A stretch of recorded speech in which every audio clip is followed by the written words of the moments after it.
Oh, friends, beautiful people listening to this podcast. I am so excited. One of my very favorite people on the entire planet is with me today. Mel Robbins is here. She is one of the greatest human beings I've ever been able to spend time with personally, and I'm excited to introduce you to her on this podcast today.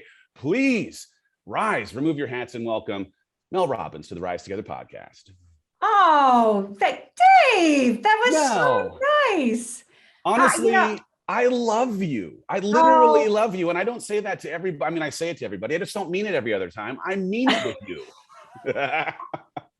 you and I think we're related in another life. I Literally, believe we, this. we, we left our time together, and my husband turned to me and said, there is no doubt that Dave Hollis and you were brother and sister in another life. He is you in a male form, only funnier. And it is true. You had me laughing, crying, all of it in the time we spent together recently. So I love you too. I'm so I will. happy I got I to will meet say you. this: like we had this opportunity that we brag about on the internet every once in a while of getting together in a mastermind, and people have asked me, like, okay, so who of the people that you got to hang out with, this illustrious list of the who's who inside of personal development, had the biggest impact on you? And I swear to you, Mel, not because you're sitting here in front of me, I said you every single time. And here's why. Why? Yeah. Because you have this ability to own all of yourself in a way that shares as much the success as it does the struggle. And there is, in the humanity of your willingness to welcome people to walk alongside you in the imperfectness of your growing journey, something that says, I'm like you. There's like this massive empathy bridge that just exists between you and the people that you are spending time with. And it's beautiful. I just love it so much. Oh, thank you. That's really kind. I tried to introduce you. I mean, I was given the notes, so I know how to read, but I'm curious if maybe in your own words, you could, for a listener who is not as familiar with you, tell people in your own words who you are, and then secondarily, why you believe you are here. So here's how I would have you think about me. I am your friend that used to be really screwed up, that got her act together. and, and she took you alongside during the horror show.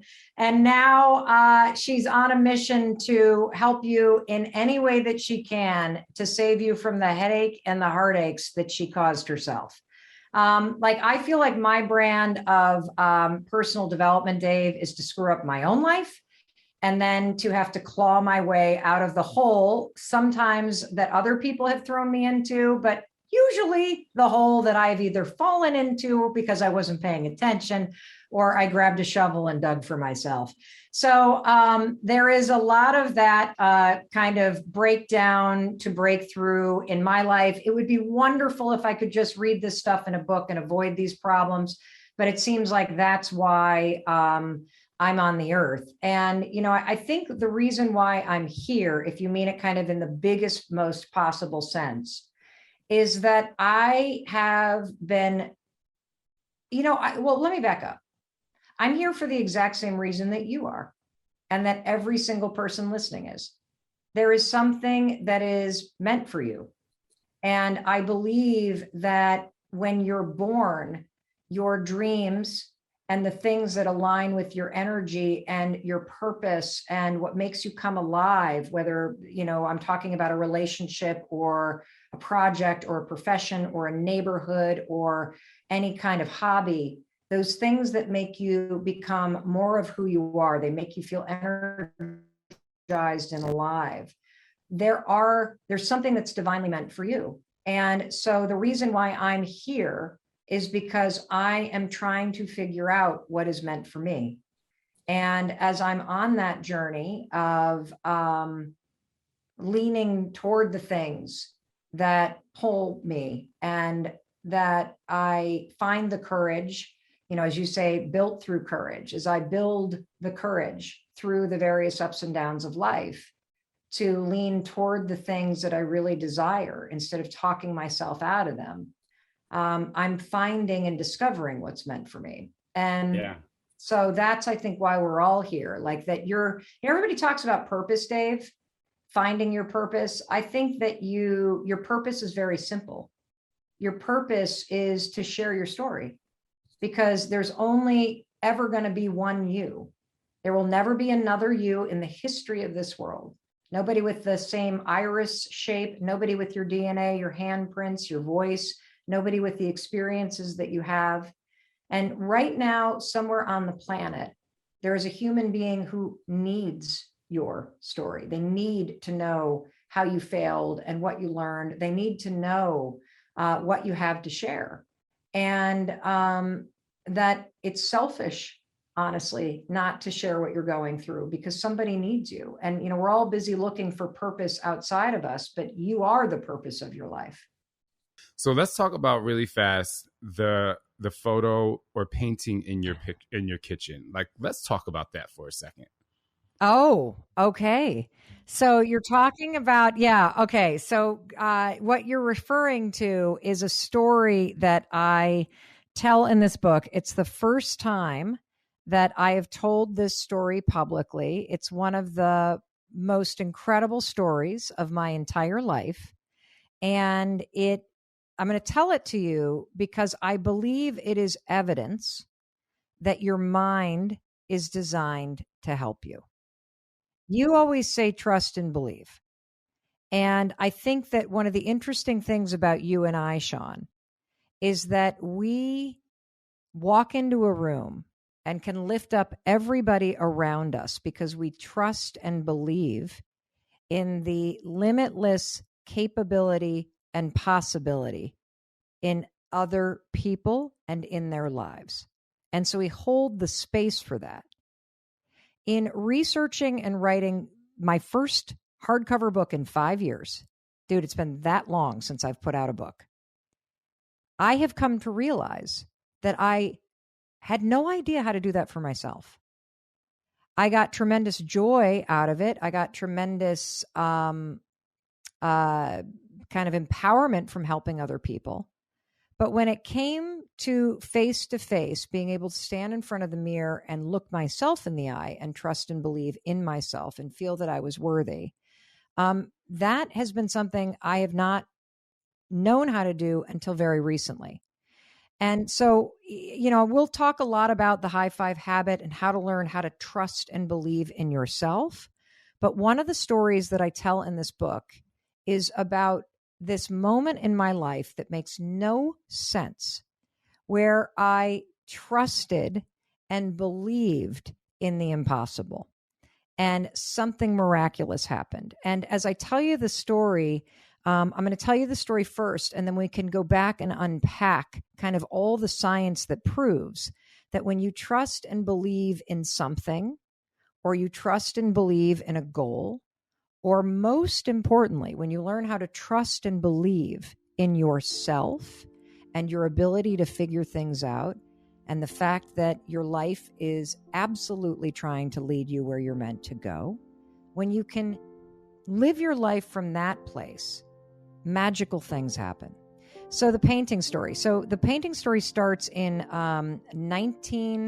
let's see, I was turning 21. So it was 1989. I was a senior in college. I was turning 21. My parents had come out from Michigan to celebrate that big birthday with me. And I went to college in New Hampshire, and we ended up driving over to this very famous blast glowing mill in Vermont that was near the college I went to. And something crazy happened that night, something that had never happened before. I walked into this busy restaurant with my parents and a bunch of my friends from college, and all of a sudden I stopped dead in my tracks, because there on the wall was this incredible painting. It was like the size of a doorway, and it was turned, kind of on its side, and it was this massive painting of a Vermont landscape. There were mountains in the background and a beautiful blue cloudy sky, and the geese were flying in formation, and a stand of trees going down the center, disappearing toward the mountains, and the wind was blowing. And honest to God, Sean, I'd never had this kind of experience in my life. The sound in the restaurant disappeared. I was no longer standing in that restaurant. I was in that painting. I could smell the grass. I could feel the breeze. I could hear the geese. I literally lost myself in a piece of art. Never had happened to me before. And all of a sudden I come to and back into reality, and I'm back in the restaurant, and I say to myself with 1,000% conviction, someday I will own this painting. I trusted and believed it with every fiber of my being. And then I leaned forward, and the price was like $3,000. And I'm like, not today, not today. And, I then walk back to the table and I sit down, and my mom said, hey, where were you? And I said, oh, I was over there looking at that painting. And she glanced up and looked at it and then looked back down. And this is takeaway number one. Your life is trying to get you to pay attention to what's meant for you. And that painting was meant for me. Energetically, there was just something about it that drew me in. It was not meant for my mom. It didn't, she looked at it, admired it, and then went back. I got drawn in. And energetically, when you are pulled towards something, either due to a negative feeling or a positive feeling, you need to start to pay attention to it. So what happens when you trust and believe, and you get this moment where your nervous system fires up and you're like, I want this, this is important, is your mind pays attention. So in that moment, when I had that full body experience, Sean, I know this now, of going, I'm going to own this someday. And I felt it in my being. My brain's like, oh, this is important to her. Put this on a mental list. And, this is why I say a lot in this book, your dreams and the things that you want in life, they do one of two things. They either pull you toward them or they haunt you. Like, you cannot forget the things that are meant for you. If you have always wanted children and you haven't had them yet, you'll always think about it. If you've always wanted to be in a loving relationship and you're not, you'll always think about it. It will either haunt you or pull you towards it, which is why you need to find the courage to not only trust and believe it's possible, but to move toward it. So basically my life goes on, right? But I never thought about that. I never forgot about the painting. Anytime somebody would say the word Vermont, I'd think about the painting. Anytime I would pick up a glass, and it was hand blown heavy, like the mill where this painting had hung, I would think about the painting, because your mind doesn't forget what your heart desires. Your mind can't forget what is wired into your soul. And so my life goes on, and I meet my husband, and his family has a place in southern Vermont. And I'm like, Vermont? I got to go show you the painting. So we're talking 6 years have gone by.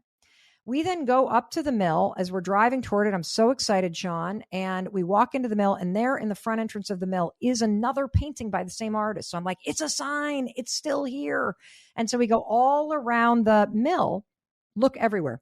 Gone. And the interesting thing about that moment is that Chris felt more disappointed than I did.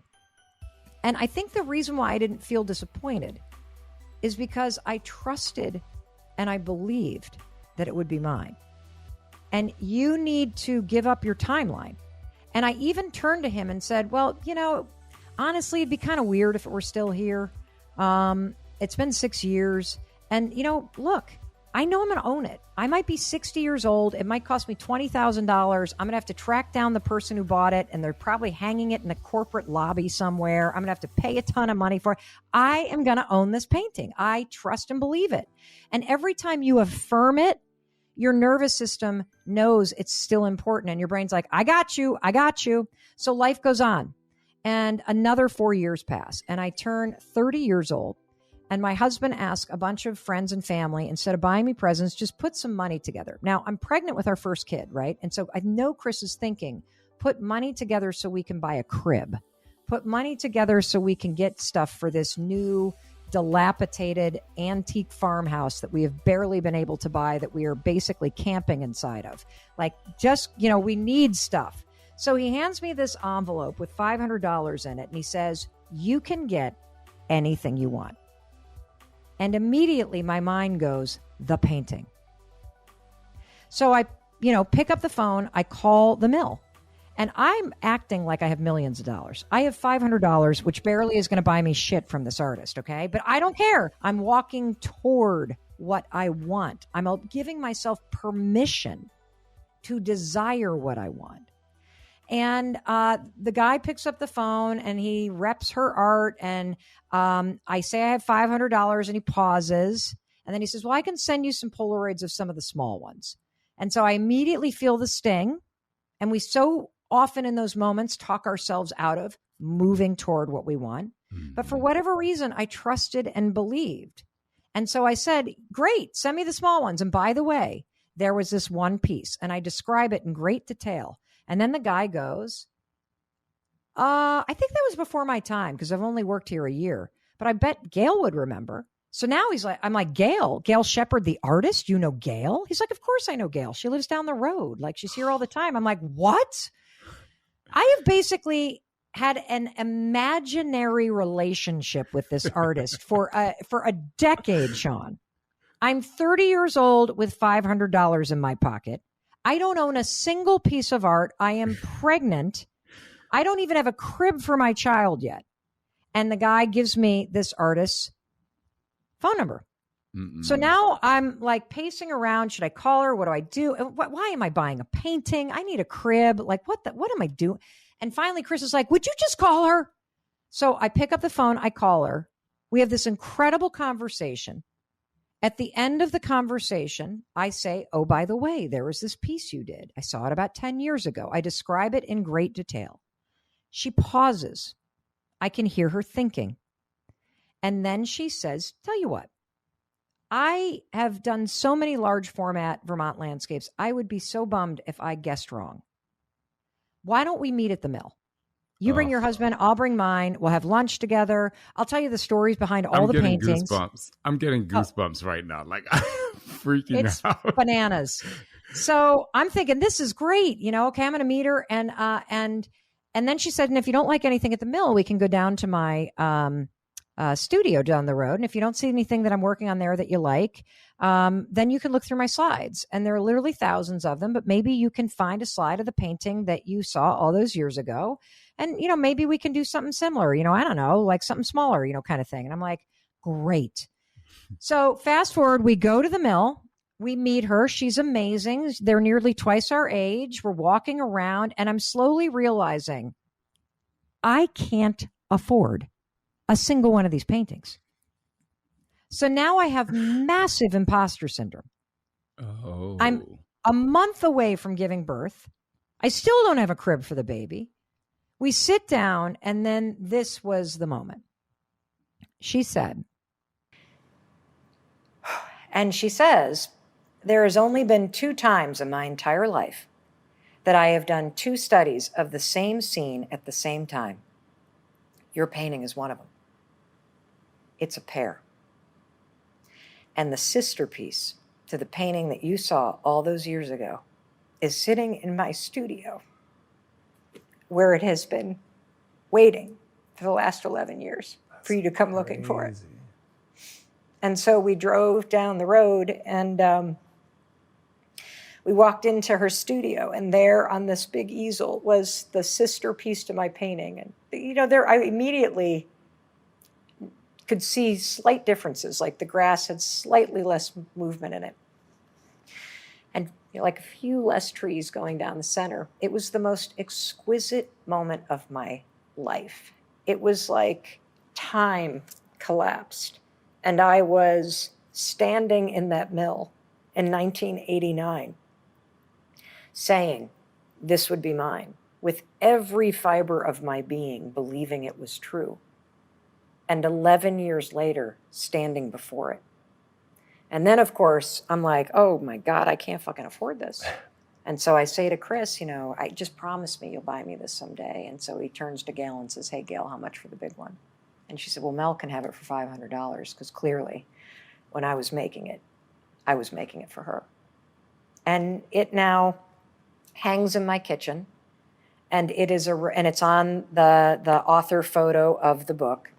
And it is a reminder that your mind is designed to help you get what you want. You just have to be willing to believe it's possible. Yeah, that story really, really hit me. And the reason it hit me, I mean, partly kismet. It's just like, wow, like what are the odds? That's so crazy. And then the other part is that you get to tell a story about what that means, right? So whether it's, the Einstein quote about how the most important decision any human has to make is whether you live in a friendly or a hostile universe. And I've always loved that he said it's a decision. Or whether you say, this is the universe looking out for me, or whether you say your brain is going to guide you to the things you want, or, for me, it's just that you get to stamp that with meaning. And I find that part of the human mind so powerful that it really doesn't matter what happens to us. What matters, what makes that an emotional story is that you get to stamp it with meaning. Yeah.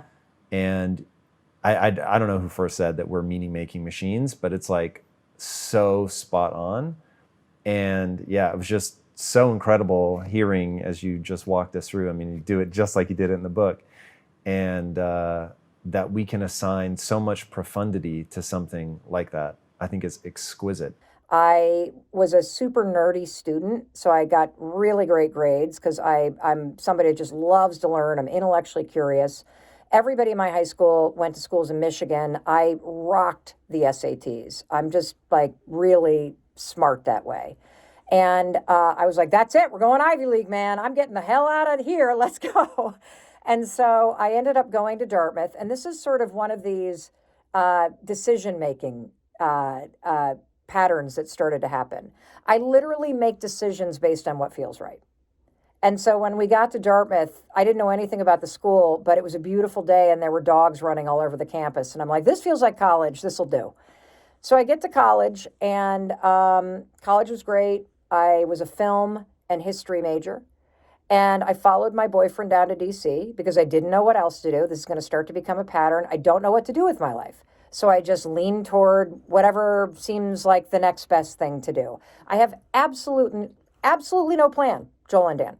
And I just know that the worst thing would be to be away from my boyfriend. So I guess I'll just go with him. So I go and I get a job as a paralegal through a temp agency. And I got this job working for this large law firm. And here's the crazy part. I hated that job.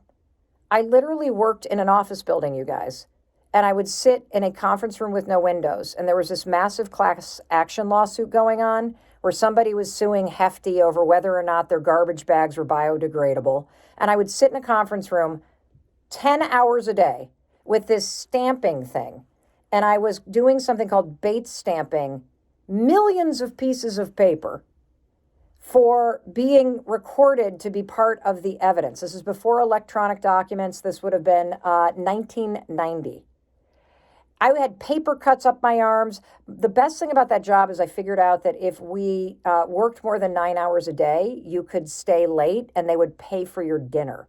So I'm also like a schemer. I grew up, like when I said I was a hard worker, I immediately started working as fast as I could. I helped my best friend who had a paper route. We would deliver papers all the time. I started bussing at this really awesome biker bar called the Red Rooster Tavern. And then I became a waitress and then I became a bartender. I'm always the hustler, always working. And so I hated that job. But what happened is everybody started applying to law school around me. And my boyfriend applied to a graduate program. And so I applied to all of these law schools. And the only one that I got into was this school called the Vermont Law School. And even though I hated being a lawyer, I didn't know what else to do. And so I go to Vermont Law. And when I walk onto campus, you guys, I have a gigantic anxiety attack. And this has also been a massive theme in my life. I struggled with anxiety for probably my entire adult life. From the age of 20, it started. It got really acute in law school. And that's when I first started seeking treatment for it. And we can unpack all of that too. But anxiety and the sense that something's wrong kept spiraling and spiraling in my mind. My mindset was something's wrong and I've screwed up. That was my default mindset for most of my life. And so I get to this school, guys, and this is a story that most people cannot believe. Imagine this. You have applied to a law school, you get in, you haven't even visited it. You pack up your U-Haul, you drive there. You move into an apartment you've rented sight unseen. You walk on campus and say, oh my God, this is the biggest mistake I've ever made. I have this major anxiety attack, and I go into the registrar's office and I withdraw. I don't even tell my parents. I just knew with every fiber of my being, this is not where I need to be. And I pack up my apartment. I call the landlord. I make up some kind of crazy excuse. I get back into the U-Haul. Now, this is before Waze and MapQuest. Remember the triptychs from AAA? Those flip map things? I had one of those, and I thought, where the hell am I going to go? I can't go to Michigan. My parents are going to kill me because they have co-signed for these loans. What am I going to do? So I drive to Boston because that's where my boyfriend is. And I remember you two as I'm driving there. Oh yeah, I had applied to Boston College Law School. They put me on the wait list. I am in such a state of panic that I've just blown up my life. I have no plan. I don't even know what I want to do with my life. I drive the U-Haul to Boston College Law School. I get there at 4:00 in the afternoon. I pull into the parking lot and I walk into the dean's office and I sit down and ask to speak with the dean of admissions. I explain that I am on the wait list. It is pure adrenaline at this point and panic that is driving me. For whatever reason, they make me sit there for 90 minutes and then the dean of admissions actually speaks to me. And I explain, by the grace of God, there are so many God moments in my life. It is unbelievable. I feel like God, the universe, whatever you believe in, God has been trying to get my attention since I was a little girl. And eventually, they got to bring out a sledgehammer, right, to wake you up. That we're trying here. We're giving you the signs. We're trying to flag you to go in this direction. And you keep walking over there. Get over here. So by the grace of God, I look over the dude's shoulder. And there, out his window, you can see my U-Haul. And you can even see my cat Ed on the dashboard of the thing walking around meowing. And the guy's like, okay, I understand that you wanted to see me, that you're on the wait list. I'm sorry the class is full. Pure panic. I literally go, yes, I've just withdrawn from another university that I know is not for me. If you'll turn around, you'll see my U-Haul truck. I have driven here. That's my cat Ed, who's meowing on the dashboard. Look. If I am willing to place a bet on myself and come here and argue my case for why you should let me in, I think I'm going to make one hell of a lawyer, don't you? And he said, I agree, you're in.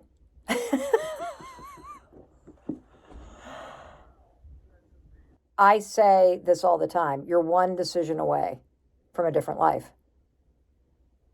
And deciding to stay somewhere that you know you don't belong is a decision.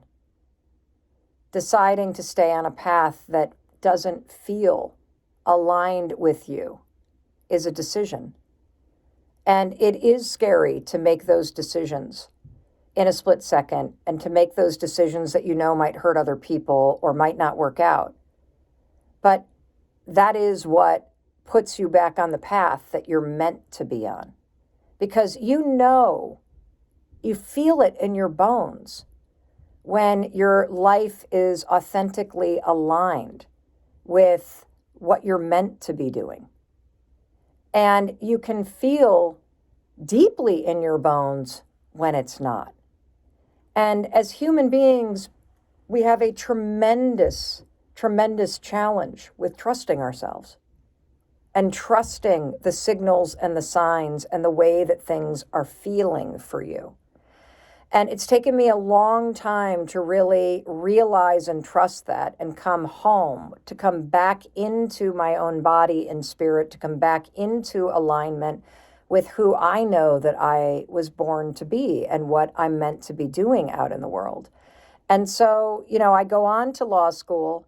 And, another God moment. You ready for this one? I've got nothing but these kind of moments in my life. I guess I'm really stubborn. So here I am, and you know how the law schools and colleges all do that corporate recruiting thing where they bring on the big companies to try to interview people on campus, and then people kind of file into these jobs that you think are going to make you happy or make you a lot of money. Well, it was third year. There's 3 years in law school. I didn't have a job yet. I was starting to panic. And so, of course, I sign up for all the on-campus recruiting, and I am standing in the hallway waiting outside of a doorway to go into an interview, to interview for a job at a very large law firm in Chicago. Now, here's the thing. I've already worked in a large law firm as a paralegal. I know I hate that. I know this is not meant for me.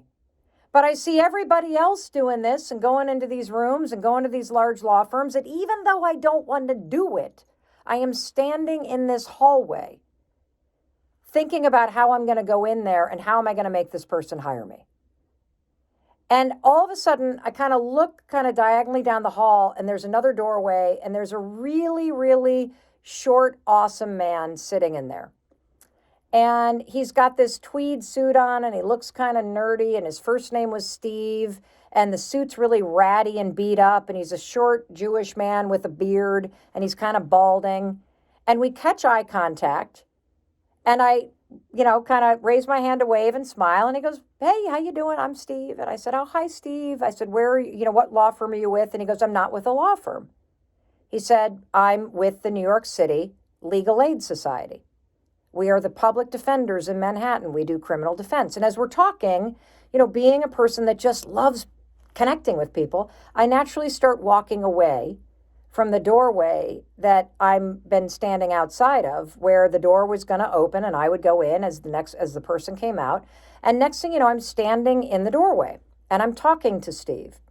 And as we're talking, I'm explaining that, I don't know how anybody could do public defense work. I worked at the prosecutor's office this past summer. I worked in the domestic violence unit prosecuting these kinds of cases and helping victims of domestic violence. And how could you possibly represent somebody that's been, aren't they all guilty? I just start kind of having the conversation. Next thing you know, guys, I'm sitting in the chair. And we are having this in-depth conversation. Now, meanwhile, across the hall, the door's open. Somebody's called my name. Didn't even hear it. I missed my interview across the hall. At the end of our conversation, because I said, I applied to the Manhattan DA's office. I applied to the Miami DA's office. I'm interviewing with a bunch of law firms as a backup, but I would really love to be a prosecutor. And he looked at me and he said, "I'll tell you what, Mel." He said, "Everybody wants to be a prosecutor. Let me tell you why you should be a public defender." And I said, "Why?" And he said, "Because this is a job that is in service of humanity. This is not a job about getting people off of crimes. This is about helping people in crisis." And then he said, "I can also tell that you hate following rules. And the truth of the matter is, if you work for a DA, you are going to be told what you can do on your cases. When you're a public defender, we are so under-resourced that we give you the guidance and the training that you need. And when you have issues, of course, you consult with us, but your cases are your cases. You are going to be thrown into the fire. You are going to be in court 9 to 5. You are going to learn how to advocate, not only for other people, but for yourself. That's what this job is about." And I was like, wow, it sounds amazing. And he said, "Great, you've just gotten your callback interview." So I go to New York, I do my callback interview, and I also am waiting to hear from the Manhattan DA's office. And they give me an offer. The Legal Aid Society does. And they give me a week to respond. And I don't hear from the Manhattan DA's office in time. And so I accept this job and I move to New York City, and it is one of the single greatest experiences of my entire life. In fact, if we hadn't moved to Boston for my husband to go to business school, I'd probably still be doing it, because it is very similar to the work that we are doing right here in this conversation. If you think about it, when you don't have the resources and you're poor, if you get accused of a crime, or even if you commit a crime and you're caught, you don't get to choose who represents you. You're assigned some human being. that may or may not do a good job for you, that may or may not believe you, that may or may not advocate for you. And there's a huge trust component to this. Like when I met my clients for the first time, they had been in the system for 48 hours. They had not chosen me. The way that you get your cases as a new lawyer is you work night court in New York City. That's the shift I worked. And the reason why they work that shift is because based on the Constitution in the state of New York, you have to be brought before a judge and you have to be told what you are accused of and you have to be assigned an attorney and you have to be arraigned within 48 hours of your arrest. Otherwise, you constitutionally need to be released with a court date. And so when Giuliani was mayor, they ran court 24/7 because there were so many people in the system. And so I would meet my clients for the very first time at 2:00 in the morning when they would be going through DTs or they would be, in the system forever. Most of my clients, holy cow, they had, way more experience than I did. I would literally get their files because the court officers would come in and they'd drop the cases in a basket and you'd pick them up. And remember the printers that had those little holes along the side of them, along the paper? That's how they printed out somebody's entire record.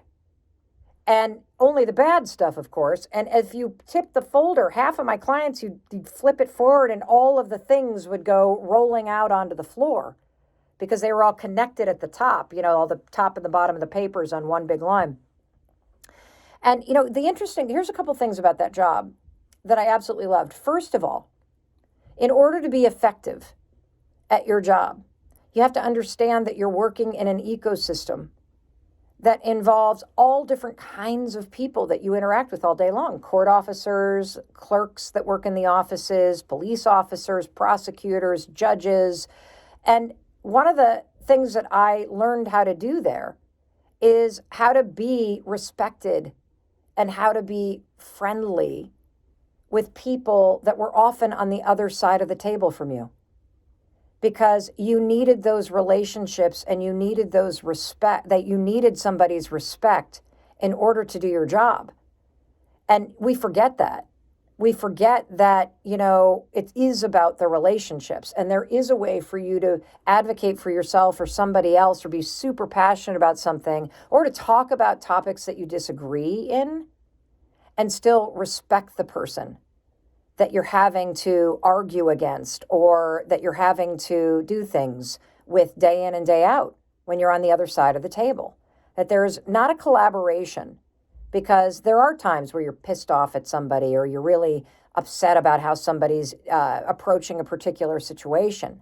But the ability to sort of separate those things as personal attacks and actually stay in the lane of what needs to get done and how to navigate that, that's a skill. And then the other thing that was a tremendous skill was the ability to meet somebody in a moment of crisis and on a dime be able to build trust, particularly with somebody who didn't pick you. So for the first 2 to 3 months that I would be meeting new clients, because if you look at where a judge sits, there's usually 2 doors, one on the right, the other on the left of the bench. And the door that the judge goes in and out of and the jury comes in and out of, that always connects to a series of hallways, that lead to back rooms and conference rooms and the kind of administrative aspect of a courthouse. The other door are cages. That's where they hold human beings, right back there before they bring them out for a court case if they're in custody. And so you would always meet your clients by going through the door on the right, and then they're all held in these cells back there. And I remember for the first 2 to 3 months that I was a new lawyer in my brand new suit from, the mall from JCPenney's that I had, bought with my mom and dad. I'm going to be a lawyer and go to New York City. These clients would eat me alive because they had more experience in the system than I did, and I didn't have a clue what I was doing. And I quickly realized, wow, it must be disheartening to know that here you are about to go out into this hearing and you got a lawyer that's just as green as a June summer grass Here we go again. Nobody cares about me. Here we go again. I know how this plays out. Here we go again. And so one night, I was really frustrated because my clients would literally, like, just as I would start talking, they'd talk over me, they'd wad me up and chew me up and spit me out. I was super demoralized. And I was so frustrated. It was like 4 o'clock in the morning. I walked to that right door, and I don't know what got into me, but I kicked that swinging door open, and it smashed against the wall. And that kind of woke up a couple of the people that were nodding off in the back. And then I flipped open in a really dramatic way the folder, and I yelled a string of profanity. And I'm like, where's, blah, blah, blah, blah, blah, you know, da, da, da, da, da. And I say the person's name. And all of a sudden, the guys kind of wake up and shake awake, and they're like, what? And I yell it again. And all of a sudden, this guy comes sauntering from the back. He's like, that's me. And then I say, sit, string of bad words, down. And there's silence. And I'm like, don't look at me like that. If you think I'm a you-know-what in here, just wait till you see what I'm like out there. At which point, most of the guys were like, could you get my lawyer back in here? Because I want this lady. Like, there was this like crowdsourcing. Because what I realized is all somebody wanted was to feel like they actually mattered. That's it. It doesn't matter what side of the cell you're on. It doesn't matter what side of the table you're on. All any human being wants is to feel that they matter in this moment. And when you understand that at your core, it changes, or it can change, how you show up in every single interaction. Because most human beings have the profound experience of feeling invisible, of feeling discarded, of feeling like they don't matter. You know, if you take this and spin this into jobs, 90% of people quit not because of the job, but because of their boss. Research shows that simply feeling like you've been acknowledged by somebody in a position of authority at work changes your entire day. People feel like roommates in their marriages because they feel like they don't matter to the other person. And so this sort of grandstanding became a 5-second decision that literally would demonstrate that you matter to me, and that no matter what you've been accused of or that you did, I am still going to listen to you, I'm still going to be here for you, and I'm still going to fight for you. And so I love that job, loved it, loved it, loved it. It very much shaped who I am in terms of how I treat people. I got to know your superhero origin story. I know you're from the Midwest like me. Yeah. But you having a career, you decide I'm going to go to law school and make that a career, and then becoming one of the top. Okay, well, hold on a second. You're giving me too much credit already. Okay. Way too much credit already. I did not know what to do with my life when I graduated from college. Yeah. So I did what a lot of us do. I followed the person I was dating, like a little puppy. And I moved to DC, and the first, I couldn't find a job, so I went to a temp agency, and they stuck me in a law firm working as paralegal. And I hated that job. But then the pressure of watching other people figure their lives out by, you know, the people around me as other paralegals started applying to law school. The guy I was dating at the time started applying to graduate school, and I thought, I'm going to get left behind. Yeah. I guess I better apply to law school because I don't know what else to do. And that's how I ended up being a lawyer. And once I got to law school, I hated it. But here's the thing about, I think, what's really difficult in life is that you can find yourself jumping into something because you don't know what else to do.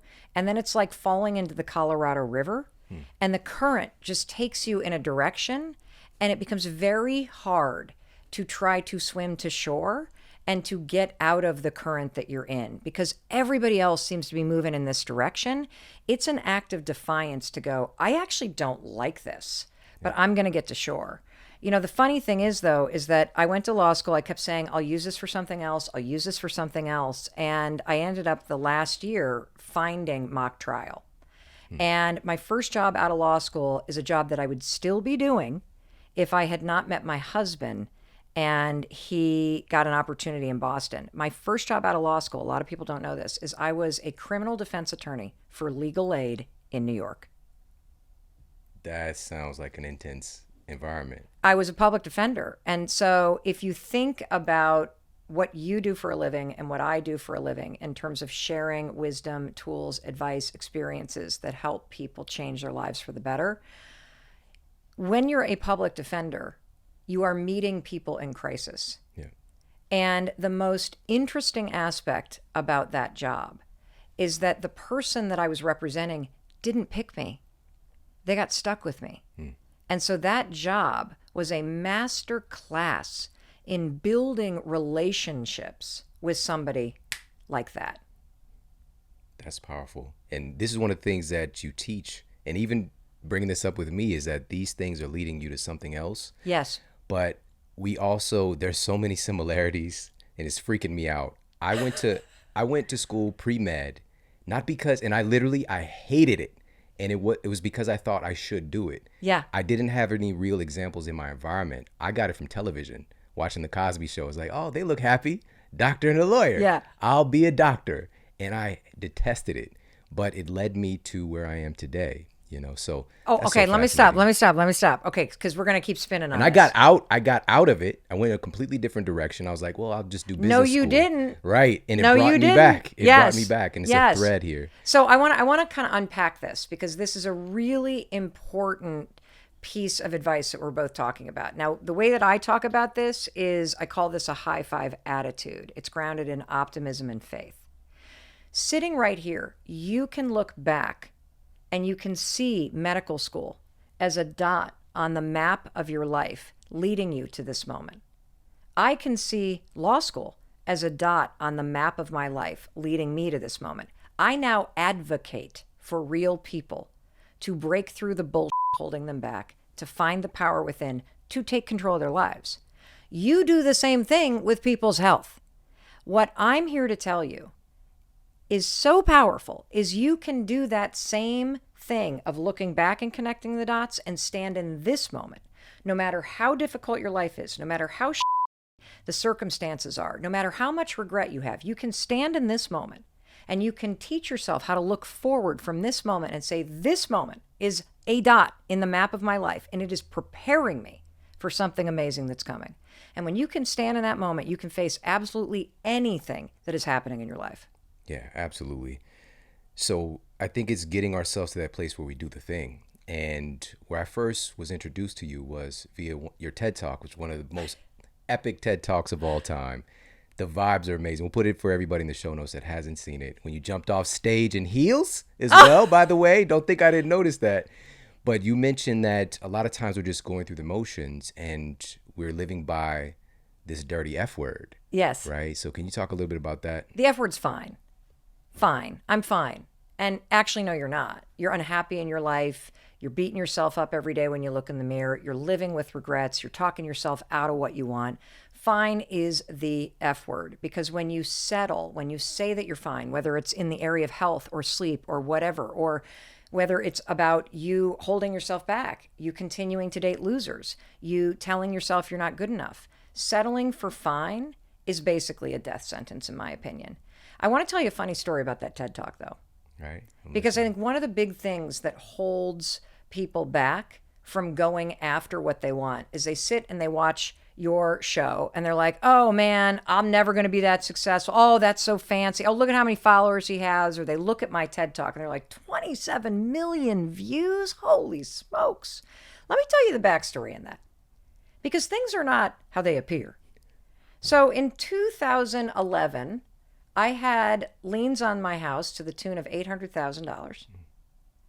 I was 3 years into using something that I created called the 5-second rule, something I invented during the worst moment of my life when my husband's restaurants were failing. I was unemployed, 41 years old with 3 kids under the age of 10. And my anxiety about our financial crisis was so bad, it would pin me to the bed. I could not get out of bed. I invent the 5-second rule, drunk one night on bourbon, as an idea to launch myself out of bed like a rocket ship so that I would not be in the bed when the anxiety, the overwhelm, the fear pinned me there. 5, 4, 3, 2, 1. That's basically the 5-second rule. You got an idea, you got to move. 5, 4, 3, 2, 1. The thing works. It is instant motivation, instant courage. It has tremendous amount of science moving you from the subconscious part of the brain and activating the prefrontal cortex to give you immediate control over what you think and do next. I used this sucker in secret for 3 years and turned my life around. But we're still $800,000 in debt. We are still struggling to make the ends meet. I am nowhere by any means out of the gate in terms of the problems in my life. I'm still not out of the gate, by the way. That tends to be how I learn. I f*** up my life and then I have to figure out how to fix it. That's Mel Robbins' way of motivation. And helping others along the way. Yes, correct. And so it's 2011 and TEDx is not a thing, okay? Yeah. Let's be honest. TEDx started then. Yeah. And my college roommate's friend was putting on the first TEDx. And they were looking for somebody who had changed their jobs a million times to talk about career change. So my college roommate's like, oh, you got to call Mel.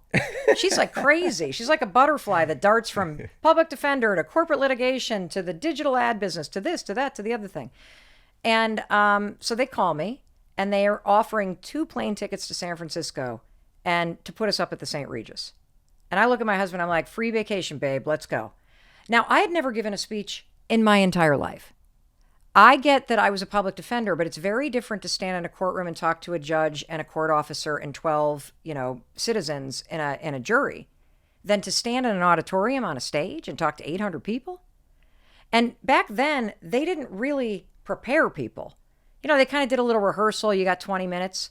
So what you're seeing in that 20-minute long that 21-minute long TEDx talk is Mel Robbins having an anxiety attack for 21 minutes. If you look closely, there is a neck rash all over my chest that comes on at minute 1. I jumped off that stage like completely disassociated, not knowing what the hell I was going to do. I then get back on that stage. I'm like, my heart's like this, which is why I'm darting all over the place. I am so disassociated that at minute 19, I go, and I forget how to end the speech. The speech was not about the 5-second rule. I didn't even know why the 5-second rule worked. So I was not going to get on a stage and tell a bunch of strangers, if you count backwards from 5, it'll change your life. That sounds ridiculous. And so I literally forget how to end the speech. And I go, oh, by the way, there's this thing I do. I call it the 5-second rule. The moment you have an instinct to do something, you got to move within 5 seconds. Thank you very much. I think I even gave out my email address on that stage. And then I leave. A year goes by. They put it online. I don't even know. Unbelievable. Another year goes by, and now it's racked up 1 million views. And somebody starts messaging me on Facebook going, would you come talk to this thing? And I'm like, oh, were you in San Francisco? They're like, no, I saw it online. I'm like, online? And that's how it all began. Is that not crazy? This is blowing my freaking mind. So this was something totally new for you. I was just like, oh, she's a seasoned veteran. Hell no. I literally did not say, I did not wake up one day and be like, I am going to become the most booked motivational speaker for women in the world. I am going to set out and write books. And I got into personal development kicking and screaming. I think God, the universe, somebody else had a much bigger plan and said, it is time for the world to know about the 5-second rule. And this crazy lady over here is going to be the messenger for this thing. Because I do not believe it is mine. I believe it is a gift to the world, because when you count backwards 5, 4, 3, 2, 1, you interrupt subconscious programming in your mind that is holding you back, and you open up your prefrontal cortex, giving you immediate control over what you think and do next. Do you know there are more than 111 people who have stopped themselves from committing suicide because of the 5-second rule?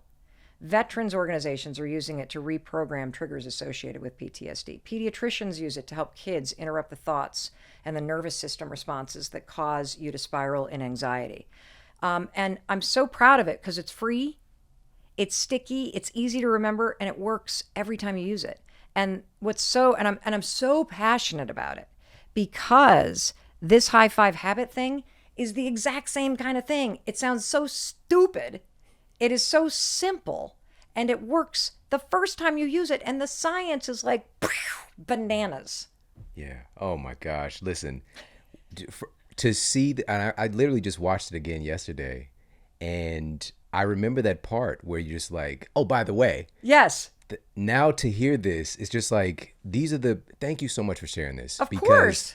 people seeing it, we tend to, especially today, we tend to see the things in a superficial way. We don't know what goes into it. And to know that you basically powered yourself through that moment and all the doors that it eventually opened, that's just phenomenal. And I got to say this. So this was 2011. Yeah, 10 years ago. So I did a TED Talk in 2011 as Awesome. well. Same weird coincidence. It's freaking Yeah. me out more. Yeah.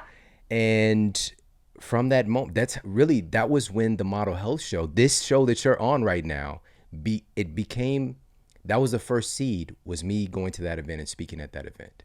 If I hadn't done that, I wouldn't be here with you right now. Amazing. So we are so aligned. I'm going to say something else. I'm going to go right on the record. You are going to point back to this interview with Mel Robbins today, you and I talking in the future, and go, that was the moment that something massive pivoted and it led to this major thing that you're doing now. I profoundly believe that because of the number of intersections that you and I have. And it is so important that you be open to that kind of sign seeing and to claim it and say, this is evidence that something incredible is happening, and believe it, because that is what will pull you through your fears and your doubt to lean into something new. Yeah. You sent over to me a handful of stories that you like to talk about. And I don't think I've ever heard this one, but how your dead father-in-law, I have messages from my dead dad from beyond the grave. So I feel you on this.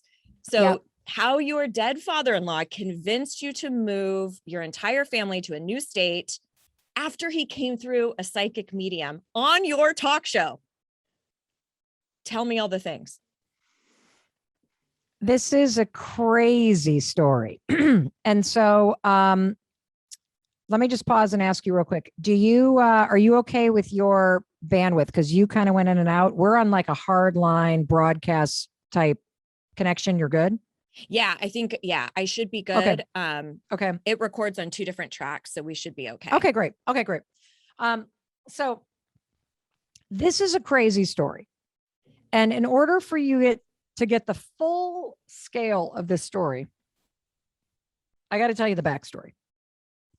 So here I am. I'm in my dream job. I had, as a little girl, I would get home from elementary school in Western Michigan, and my mom would be tuned into the station in Chicago, WGN, that we could get, and Oprah and Donahue would be on.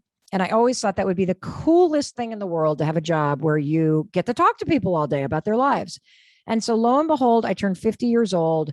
I am hosting a daytime talk show with Sony Pictures. We're filming it at CBS Broadcast Center. And that whole year I'd been commuting from Boston, where we raised our kids, down to New York. I'd be down there during the week, and then I would head home on the weekends. And so what was going on in the backdrop of my life during season 1 is our son was finishing up the 8th grade and he needed to go to high school. And for a number of reasons, the public high school where our daughters went was just not a fit. Okay. He had struggled profoundly with dyslexia. He is not a big sports kid. And as his older sister so lovingly said, dude, they're going to eat you alive. You can't go to that school. Like, that's not the school for you. You're too cool for that. So he had already been to a school to help with the dyslexia, and that school ended in 8th grade. And so I said to our son, you can choose any high school you want to go to. Now, never in a million years did I think he would choose a school outside of the Boston area. All right. He is also not a kid, because he got bullied as a summer camp, that would ever go to a prep school sleepaway. And I didn't want him to anyway, because I don't want to miss out on his high school. So all of a sudden he starts saying, I want to go to high school in Southern Vermont. And there's this great public high school in Southern Vermont, like just a phenomenal school. And we know about the school because it happens to be in the town in Southern Vermont, Manchester, Vermont, where my in-laws have had a home for a long time. My husband grew up racing for Stratton Mountain. It's a big part of their family. And, I was like, Vermont? I'm sorry. First of all, that's where people go to retire.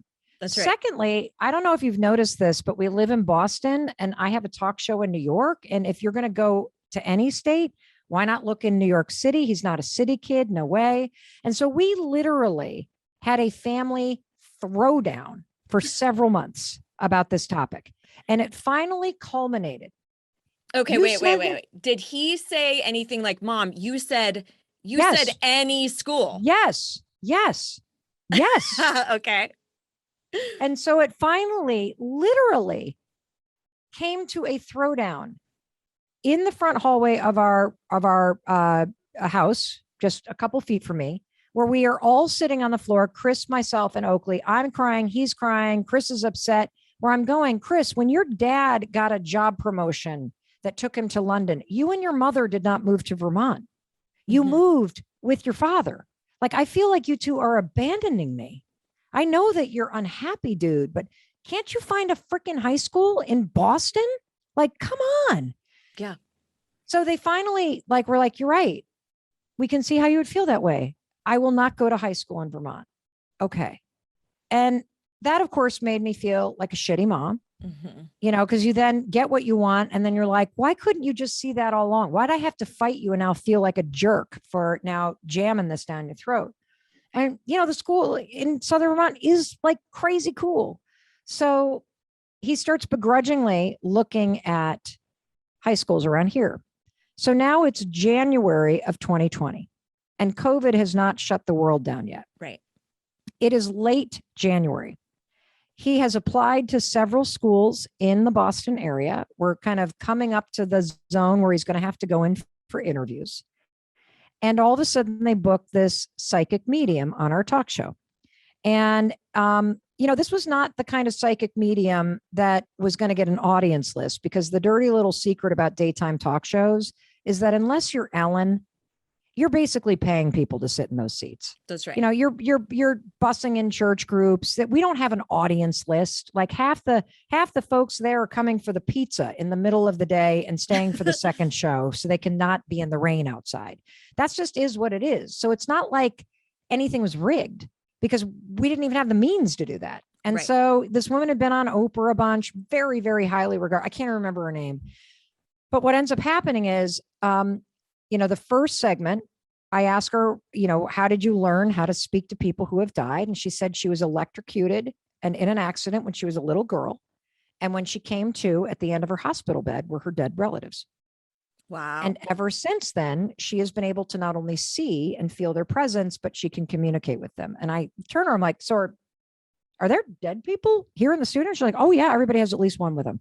And the second I start talking to people, more are going to show up. It's going to get really crowded. I'm like, you're kidding. And I love this kind of stuff. I Same. believe in this kind of stuff. I love it. So the first reading is off the hook. Off the freaking hook. She literally stands up and walks to one section and asks 4 women in the second row to stand up all together. I didn't even know they had come together. And she looks at the first woman and she says, does your mother know you're pregnant yet? That was her reaction too. Shit. And then she said, because her mother was with her, which I also didn't know. Oh no. Then she said, now you've lost 2 babies, right? Wow. And the woman starts to cry. Yeah. And she says, the daughter that you lost is here. Wow. And she wants you to know that she's been watching over you and you're going to be okay. And she is now going to pass over. But the son that you lost, now she starts like crying. He's going to stay because he's connected to the son you're carrying. Whoa. Did she know that she was having a son yet? Oh, shit. She had found out she was Surprise. pregnant like 2 or 3 days before. Wow. And sure enough, she called our producers about 3 weeks later. It's a boy. Wow. That was the first freaking reading. And from there, it just went like, Okay. So near Okay. the end So of what the- are you thinking? What are you thinking right now? Are like, I'm thinking, this is so cool. Oh my God, who should got to read that? but I'm you're not so thinking it's going to excited. be you. Oh, no, I don't think she's going to talk to me at all. I've had experiences where I've had people come to me, or I've had a friend of mine that took his, or that died by suicide rather, Yeah. or I should say hopelessness, Yeah. and depression, came to me at a car, like a table rocking ceremony, like there's a channeling thing that was incredibly amazing. So anyway, so I am very open to this. And so near the end of the show, she turns to me and suddenly says, Mel, there's somebody behind you that is insistent on talking to you. Are you open to speaking to them? I'm like, absolutely. And she says, well, it's a man, and he's in a military uniform, and he's a very decorated pilot in the Air Force. And I kind of cock my head and I'm like, I'm not related to anybody in the Air Force. And she goes, do you have any friends? And I'm like, nope. And then she said, I actually think you're related to this guy. And I'm like, no, no, no, definitely not. My grandfather was in the Navy, Frank Schneeberger, but he was not a pilot in the Air Force. And she said, does the letter K mean anything to you? And I said, nope, not really. And she said, how about the name Ken? And I said, well, yeah, that's what we call our daughter. Her name is Kendall. She's named after her father-in-law. His name was Kenneth, but they called him Ken. And she said, could it be Ken? And I said, absolutely not. My father-in-law died 11 years ago. He was not in the Air Force. He was not a pilot. He ran an advertising agency. Okay. And she goes, are you sure it's not him? Because he's getting agitated. I think he's saying that he wants you to verify this. And I'm like, I don't need to verify this. Like, I know the man. Like I would have known if he was in the military. He was not in the military. He ran an advertising agency. Now, meanwhile, they're calling my husband, Christopher, in the control room. And all of a sudden in my ear, I hear, your father-in-law was in the Air Force Reserves in college. It had always been a dream of his to be a pilot. Oh, wow. He couldn't pass the pilot's exam because they discovered he was colorblind. Hmm. I literally, this is something you cannot Google, by the way. Yeah. Yeah. This is something that, in knowing the man for nearly, like 18 years, I never knew this. So Oh my now I God. know my dead father-in-law, Ken Robbins, is standing right behind me at the talk show. I can feel him. Oh And my she God. says, he has come here because I guess he has a lot of grandkids. And I'm like, yep. And she said, and is your son the youngest? And I'm like, mm-hmm. And she said, well, she goes, I don't know what this means, but maybe you'll know what this means. I think he says a nickname. There's like a nickname. And then she goes, no, no, no, it's a school. There's a school. There's something going on at a school. Like maybe his friends are calling him something, or friends at school, something about a school. Something's going on at a school. No way. You don't like it. He has come here to tell you that you must trust your son. Whoa. It gets even crazier.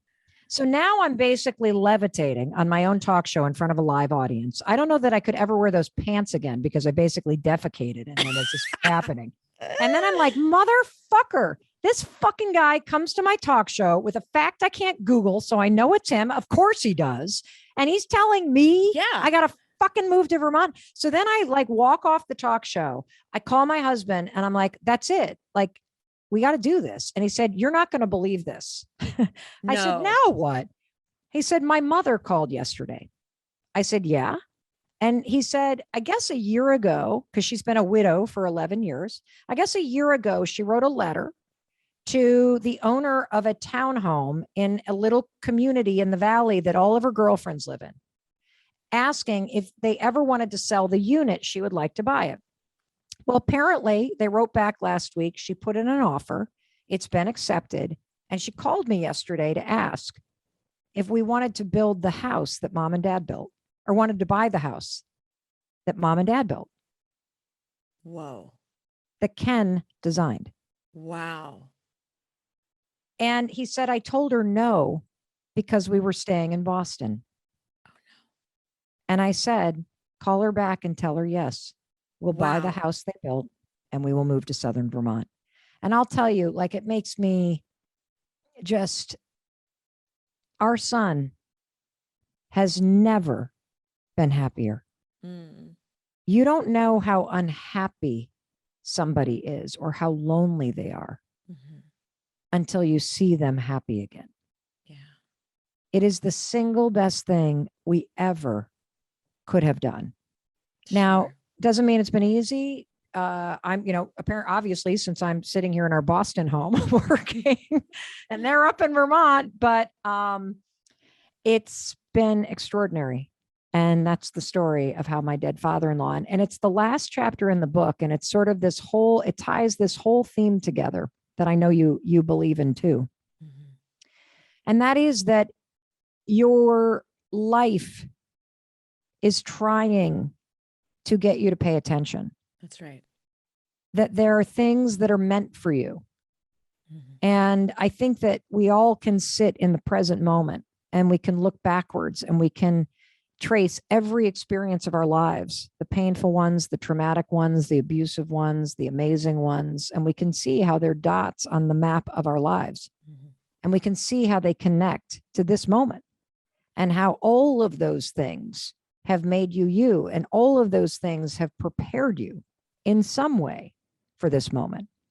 And I think that there is extraordinary beauty and power and grace and ease in being able to live your life in a way that you can sit in this moment, no matter how challenging or terrifying or exhilarating or amazing it is, and know that it too is just a dot on the map of your life. And it too will come and it will go. And it too is in its own way preparing you for something extraordinary that hasn't happened yet. Yeah. Wow, what a story. It's so fascinating to me because I've had a lot of communication with my father who passed about 14 years ago. And it's interesting because it reminds me, one of the mediums who I talked to, I had kind of said, like, so what is he doing all day? And she's like, he's extremely busy. And I figured, I'm like, well, that makes a lot of sense. But there was a lot of other stuff that, again, confirmed that I knew that it was him and all of that. But I think that's what he was doing, was sharing messages like that, like similar to what you received. Like sometimes you just need those messages. And to your point about taking, like, genuinely taking action, and I know that's a huge piece of your work and what you share. You can sit there and fight it all you want, and you can be pissed off. Like, you can totally be pissed off that it's the harder choice to make, right? But I oftentimes will say that the universe can't really play a bigger game than you do. If you don't play that fucking game and actually take the action, 5, 4, 3, 2, 1, go, you're just going to get more of the same, right? Keep doing what you're doing, you get more of the same. So It's true. It's true. And, I think it's that moment, though, where you're kind of standing on the edge of the cliff and thinking about jumping. That's the scarier part. that's right. It is amazing that in almost every instance of your life, anybody that jumps, whether it's a leap of faith to move to Vermont or a leap of faith to quit your job or a leap of faith to believe that some dead person's talking to you or a leap of faith to commit to somebody or whatever, or to end a relationship, that those are the most exhilarating moments of your life. And it's in those moments that you learn the most about yourself and that everything changes because you're placing a bet on yourself. Yeah.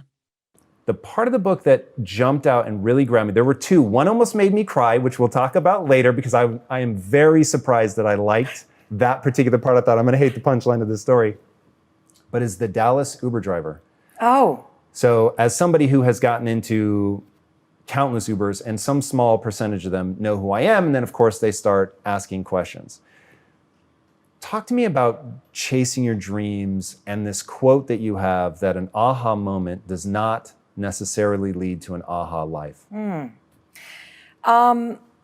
Yeah, the Uber driver in Dallas that's in this book. I get choked up when I think about him. An aha moment. Why choked up? I get choked up because what happens for me every single day is, and you hear from people every single day, you've got millions and millions of people that are inspired by, empowered by, impacted by your content. There are people out there that use your work as a lifeline, and it is humbling. And what I am really present to in the work that I'm putting out, in the stuff that I'm sharing, whether it's my failures or the things that I'm using that are helping me in my own struggles, is just how much people are holding themselves back and how much pain people feel. Because most folks know what they dream about and what they want. And yet they're spending all of their time and energy arguing against what they want. And so you can have all these epiphanies. I hope that when somebody listens to our conversation and watches this, that they have a massive aha moment. But it's not going to mean fucking shit if you don't take action and do something about it. The aha moment is the door that opens. But your new life does not begin unless you fucking step through the door. And most people, and that's what was so kind of, the simple idea of high-fiving yourself, of encouraging yourself, of supporting yourself. Most people, when you have an aha moment and the door to your new life opens up, instead of going, I got this, let's go, and high-fiving yourself to step forward, most of us go, I don't know if I'm worth it.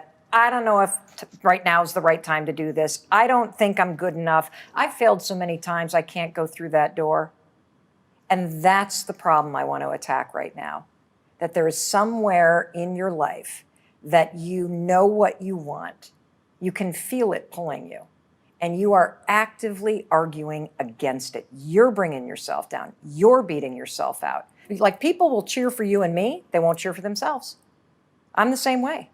And so this Uber driver, the story that you're talking about, I get into the car and we start driving, and I'm on the phone as we're driving, and I'm having a conversation with somebody about this daytime talk show that I launched, which was a dream with Sony Pictures Television, and then was promptly fired after season 1. It was a huge fucking failure because we didn't make it to season 2. Huge failure in real world terms. Right. Massive success when it comes to the timeline of my life. And so I'm talking to this person about the talk show. I hang up the phone and this Uber driver comes alive. He's like, oh my gosh, I can't believe you're in my cab. And I'm like, why? And he says, because I want to talk to you about something. I think you can help me. And I'm like, great, how can I help you? And he says, I have a dream of being a Oscar-winning actor and creating opportunities for other Black and Latino men to do the same in acting. And I'm like, freaking fantastic. What the fuck are you doing in Dallas?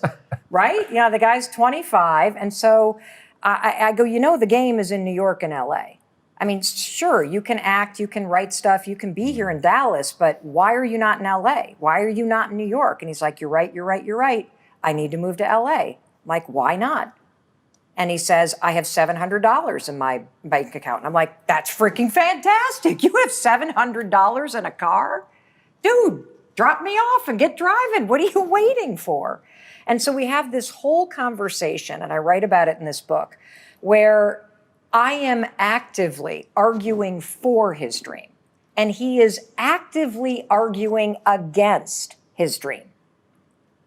And what is so sad is throughout this conversation, Tom, he's like, you're right. $700 could get me there. You're right. I am only 25. You're right. If I keep thinking and thinking and thinking and thinking about what I want to be doing, I'm not only going to drive in circles, my whole life is going to spin in circles as I think about what I want and I don't do shit about it. And then you are going to find yourself not at 25, but at 45 or 65. And you're going to be so filled with regret that you never fucking put a bet on yourself. And so this conversation ends with him declaring that he's going to go to California and me giving him a bunch of tools that I talk about in this book. And the point of the story is, does he move or not? I don't fucking know. The point of the story is, it's so easy to see what somebody else should do. It's so easy to cheer for somebody else. We all do that, right? We cheer for our favorite sports teams.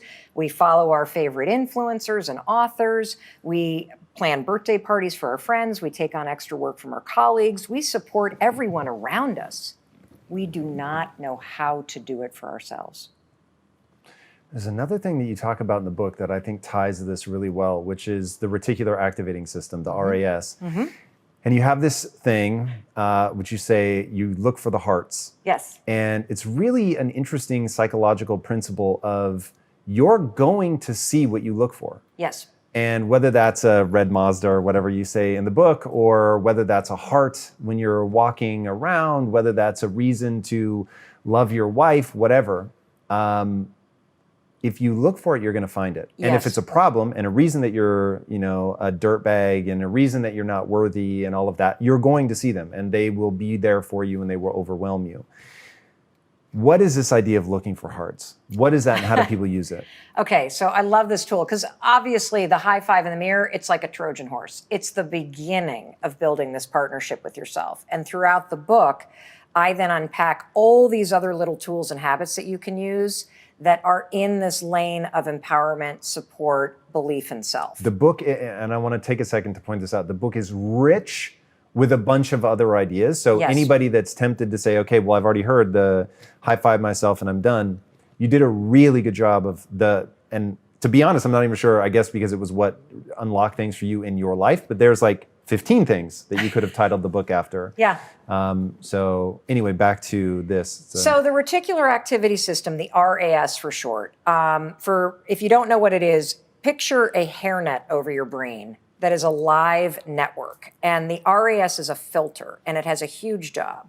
And it is a filter that blocks out 99% of the world and lets in about 0.000000001%. And it is always changing.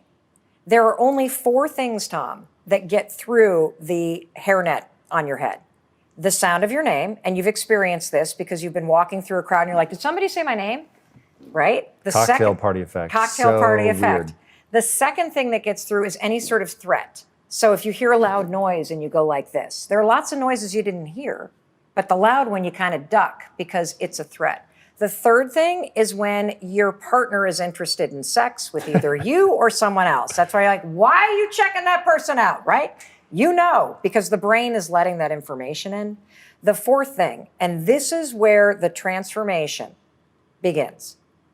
Your brain will let in anything that it believes is important to you. The Zeigarnik effect is the documented fact that when something is important to you, and I'll explain what that means, your brain opens up a checklist in your mind. And now your brain, once it puts this item on your checklist, it will store the checklist in your subconscious. It's encoded in your RAS.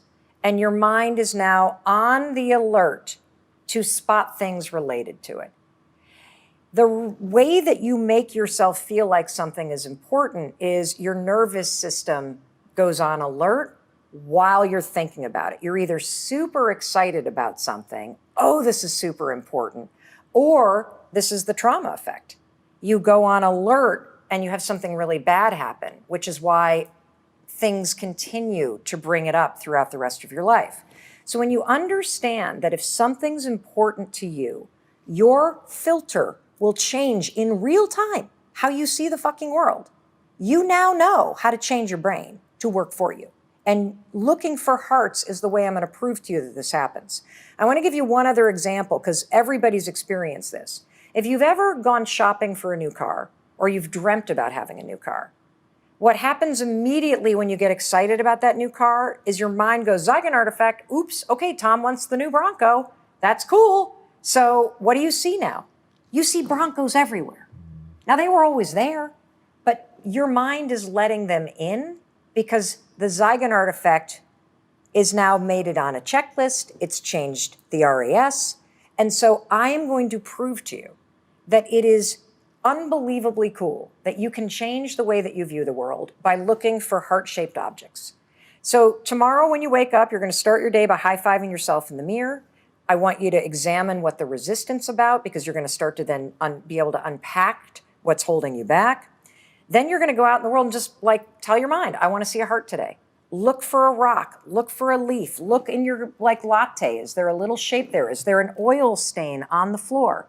And when you see one, stop and go, shit,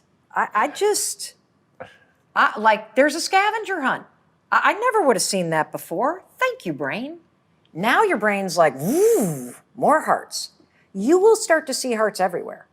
And when you can start to train your brain and realize, whoa, this is actually a cool thing. This is high-fiving your mind. When you can see hearts, you can now go, wait a minute. If I can change what I see based on what I tell it, maybe if I got serious about not constantly saying I'm a failure, I wouldn't attach that or see it everywhere. Maybe if I got serious about saying, I can figure anything out. This is happening for a reason, instead of I'm fucked. You say, okay, I'm going to learn something with this. It changes the way your brain filters everything. And this is such an important piece to the book because we've all had the experience where you love somebody deeply and you see all their incredible attributes and all they see is failure, or all they see is the weight that they can't lose. And it doesn't matter what you say. It doesn't matter what kind of pep talk or support you give them. Your loved one still only sees what they hate about themselves. Blame the filter in your brain. You have been bitching about your appearance or the weight on your scale, or the fact that you're a failure for so long, your brain believes it's important to you to see reasons why this is true. The idea that there's enough success for anybody, it doesn't matter if you're copying somebody for no reason other than the only thing that matters in life is, are you having fun? Is this a joyful life? Are you working hard at something that matters to you? Yeah. And whether or not it's even a carbon copy of somebody else, if you're having a ball, you've already won. Totally. And getting people to recognize, like, and this is why I like your answer around, at some point you just have to accept you're high-fiving yourself in the mirror because the neurochemistry says that that's what you need to do. Getting people to understand neurochemistry is the game. Yeah. And once you understand the game that you're playing, then you can play it well. But if you don't understand the game, then you're going to get stuck and you're going to be stuck forever. And you talk a lot about taking responsibility for that, recognizing nobody's coming to save you. It's something you said in the book. It's something that you've said in interviews. It's something that I absolutely think is really powerful. How do we use that? Why is that important to recognize? Well, it's important to recognize because, first of all, nobody is coming. I mean, if you've been sitting around waiting for somebody to discover you, to pick you, to save you, to rescue you, to give you your shot, it's not fucking happening. Like, at some point, you got to wake up and realize when you're 18 and you're out of that house, you have to parent yourself. Your life is your responsibility. And as a woman, one of the things that I found to be extraordinarily transformational is when I stopped, in a very traditional sense, looking to my partner to be responsible for so providing for me. Providing financially, providing the support, providing. When I realized, wait a minute, it starts with me. I have to be able to figure out how to make myself happy. That's, by the way, the secret to a happy relationship. Marry somebody who's happy and work on your own happiness. Preach. And so when you stop outsourcing your happiness, your validation, your support, all of it, and you bring it back in and you get responsible for it, it sounds scary. It's so liberating because you could do anything. When you're responsible, when you're the driver of your life, when you're not looking out to anybody else to fix it for you. Can you ask for help? Of course. But the buck stops with you. You're the one that has to do the work. You're the one who has to push your own ass. You're the one who has to figure out what makes you happy. You're the one who has to figure out and become self-aware about what you need. And then you're the one that has to find whatever it is, the courage or being humble enough to ask for help. Even if it's asking for help from the biggest ally that you have, which is the person staring back at you in the mirror every damn morning. Yeah, I don't know why people aren't more obsessed with their goals. It's like, if my goals demand that I ask for help, then I'm going to ask for help. Like, I'm not even going to let anything else get in the way. I'm just so obsessed with, if my goal is exciting and honorable, then I should actually want to achieve it. And therefore, whatever it is that I need to do. So, Tom, this is why. And this comes back to what has made me really sad and deeply moved by the kinds of things that people are sharing. Most people aren't obsessed with their goals because they don't believe they're worthy of them. It's easy to dream about what you want, but in between where you are and what you want, there's a tremendous amount of stuff you got to change and do.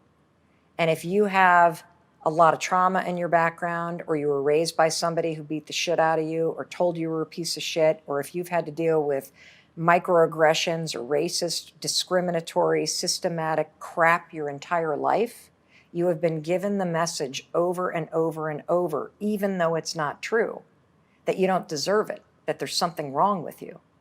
And if you don't, at some point, be defiant against what the world or your caregivers or your past experience has pounded into your brain incorrectly, unfairly, you will forever be stuck with that story. You are not responsible for what happened to you. You survived what happened to you. But you do have a responsibility to heal yourself and to do the work to change so that you can be the happy, fulfilled person that you were born to be. Yeah, that's really powerful because it's the only thing that works. And, you know, thinking about so many people have just immense things. When you look back on the person you are now and the tremendous wisdom that you've just demonstrated, just speaking to me just then, do you recognize the Mel that couldn't get out of bed, was feeling depressed, couldn't find, described herself as you did as being lazy? Do you recognize that person? And what's at the very essence in the engine room that drove that change? Was it passion? Was it finding your calling? Because I know you weren't this person. You couldn't have been this person. Well, when you dude, were it's laying also in bed. been 31 years. I True, mean, right. come on. I've like basically been changing for as long as you've been alive, for crying out Yeah, loud. it's So, true. and also human beings are designed to grow But not everybody seems to, because you have because they don't understand being stuck. Yeah, interesting.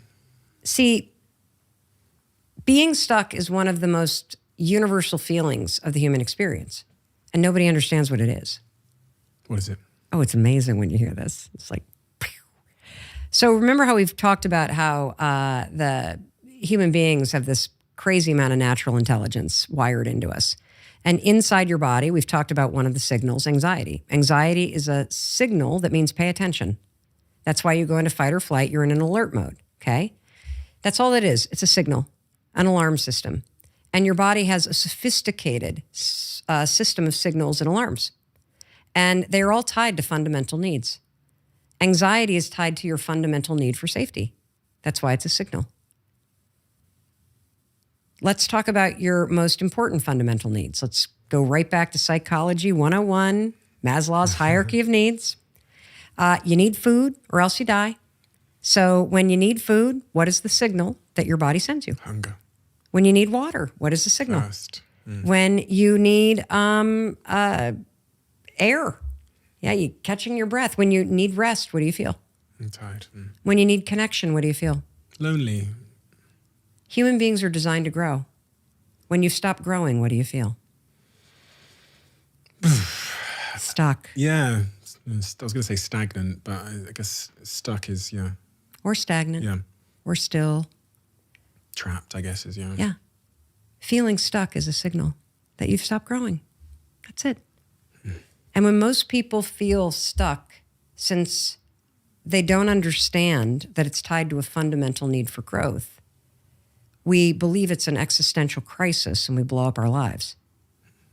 For most human beings, what actually will get you feeling like you're not stuck is having something in the future that you're looking forward to. Or taking a class where you're learning something, or changing a routine so that you try a new class at the gym. Learning anything gets you back in touch with a fundamental need. It makes you start to feel like things are moving. And from that place of feeling a little bit more empowered, you'll be able to make better decisions about what big things need to change in your life. And is that, you would also describe that as a moment where your life has like an absence of purpose? I think about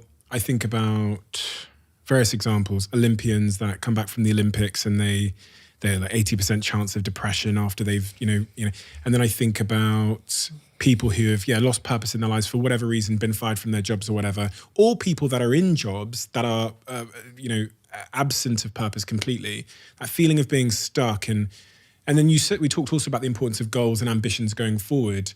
When humans don't have that forward ambition or that thing to look forward to in the future, and their current situation lacks purpose, they become very psychologically disorientated, would be the way I'd describe it. I have a different take on purpose. I think everybody's purpose is exactly the same. What is that? I think your purpose is to share your true self, to be fully seen. And for the Olympian, when you are training and you're in that arena, that is an experience of being seen. And for most people that are lacking purpose, they feel profoundly invisible. And being seen fundamentally comes back to whether or not you even see yourself. And when you start to feel empowered and you start to see yourself and meet you where you are, what happens is every day that you're able to stand with yourself, to accept where you are, to give yourself the compassion, to give yourself the support and the love and the respect and the worthiness that you deserve, you're going to go out into the world and share more of yourself. That Olympic athlete is sharing more of themselves. And so I think our purpose in life is to come back home to ourselves, to reconnect with ourselves, and to empower ourselves to go back out into the world and share our stories and share our experiences and share our full selves with the rest of the world. From a prehistoric standpoint, let's say we're, because I always try and like check things against the caveman of my, my ancestral beings. The idea of being seen when I was, my ancestors 10,000 years ago, what kind of role does that play in from a survival perspective, let's say? Well, I mean, I'm freestyling here. So my suspicion is if you were not within your mom's eye view, your ass was going to get eaten. And so I think that, if you wandered off as a kid, you were in danger. If you weren't hunting with the pack, you were in danger. And so being seen means safety. And that's why when you look at psychological safety, there are three fundamental needs: the need to be seen, the need to be heard, and the need to be celebrated for the unique person that you are. Those are your three fundamental emotional needs when it comes to feeling safe and whole as a human being. And most people's experience by the time they are done with childhood is they feel invisible, they feel like nobody gets them, and they feel completely disconnected and unloved or not celebrated. Most people who, when I ask if money could be no object, if you could do whatever activity you want and have the life of your dreams, what would that activity be? What would you do for your time? How would you spend your time on this planet? I am continually shocked that most people are unable to immediately answer that question. There is a long, somewhat frightened expression, a long time a period of time goes by, and then they look at me and they say, "Huh, haven't really thought of that," or "Yeah, it couldn't be possible," or "This is just some sort of a fictional activity that sure I'll try and humor you, Chase." But my question for you then is, if I believe that most people do not know what of all of the things that they could be doing in this one precious world with their life, they don't know what to do. Clearly you have, through by hook or by crook, by mistake, by, you've chronicled the different careers that you've had. And you, in this show alone, you've been incredibly vulnerable, talked about how you're struggling to follow your own damn advice. And yet you've managed to achieve greatness. You've managed to navigate what I think is the most difficult question, is to how can I, live the life of my dreams? You just talked about a moment ago, having a beautiful life, having a great relationship with your parents. Now, most people struggle with this. How have you nailed it? What advice would you give? Because most people who are listening right now, if I could snap my fingers and give them any life, they wouldn't know what life to choose for themselves. Hmm. You Well, have I think for a managed incredibly in this. well, What would you say to these thank people? you. Thank you. So what I would say is for the majority of my life, felt the exact same way, either because I didn't believe it was possible or I just was so in survival mode and out of touch with myself that I had no capacity to answer that question authentically because I was not actually in relationship with myself. I was just surviving life. And to be able to answer that question authentically, you do need to be connected to yourself and know yourself. And that's harder than you realize. Um, Before I kind of give you the answer, I think I do have to share one thing, which is I think one of the reasons why I've stumbled into these tools is because for way too long, I was really fucked up. I lived for way too long in a dysregulated, anxious, self loathing state.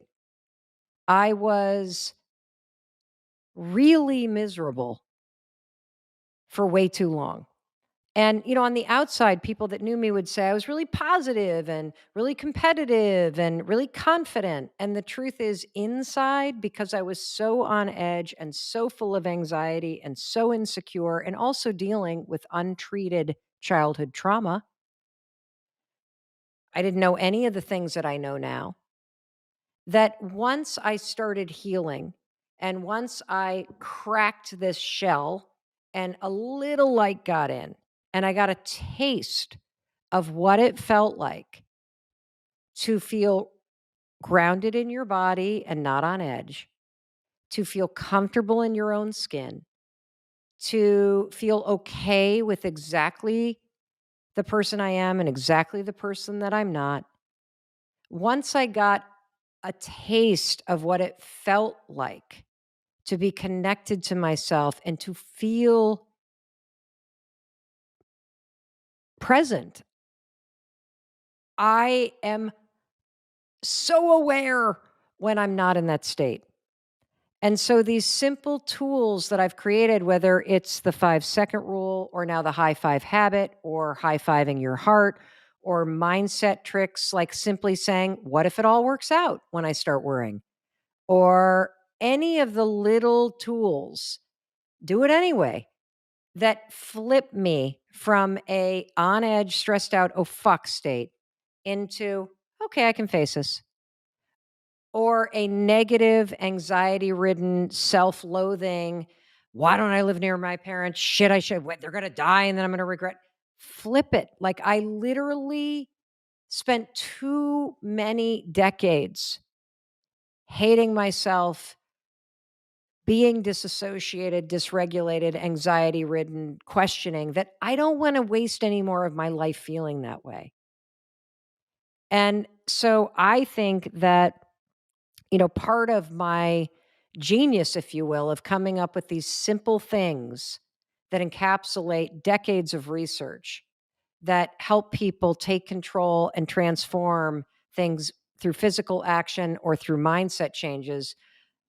They come to me because of how miserable it's been to be in this body and in this mind. And it is like hand-to-hand combat with myself. And so I also want people to know that even though I have these tools, I still get hit with stuff that sends me back into stress mode or sends my mind into like a dark mode. And that's normal. It's okay. But there are simple things you can do to flip the switch and take control again. So that's number one. The second thing is that it's related. And that is that for me, discovering what's meant for you next is an energy thing. And so I just pay attention to what I'm drawn toward. The things that are meant for you have an energetic match for you. And the things that aren't meant for you have an energetic like rejection. And the way that I read things is that if the energy around something, whether it's a person or it is an opportunity or it is anything in business, is expansive, might be scary, might be intense, but if it's expansive, it feels like there's growth there, I lean towards it. If the energy around something feels very depleting or shrinking or constrictive, I step away from it. And so I have, for the last decade, I have leaned toward things that feel like growth. I have said no to things that start to make me feel constricted. And the other thing that has helped me a lot, so that helps me make decisions too about whether or not I'm going to take funding or whether or not I'm going to, like right now, for example, I'm my biggest goal for the year 2022 is to launch a podcast of my own. And the thing I'm making a decision around right now is, do I just do it all on my own? And do I hold the whole thing? And do I bring the advertising in-house and just do whatever the fuck I want? Or do I partner with somebody, but still own everything? And I don't know the answer yet, but I think it's going to be do it on my own.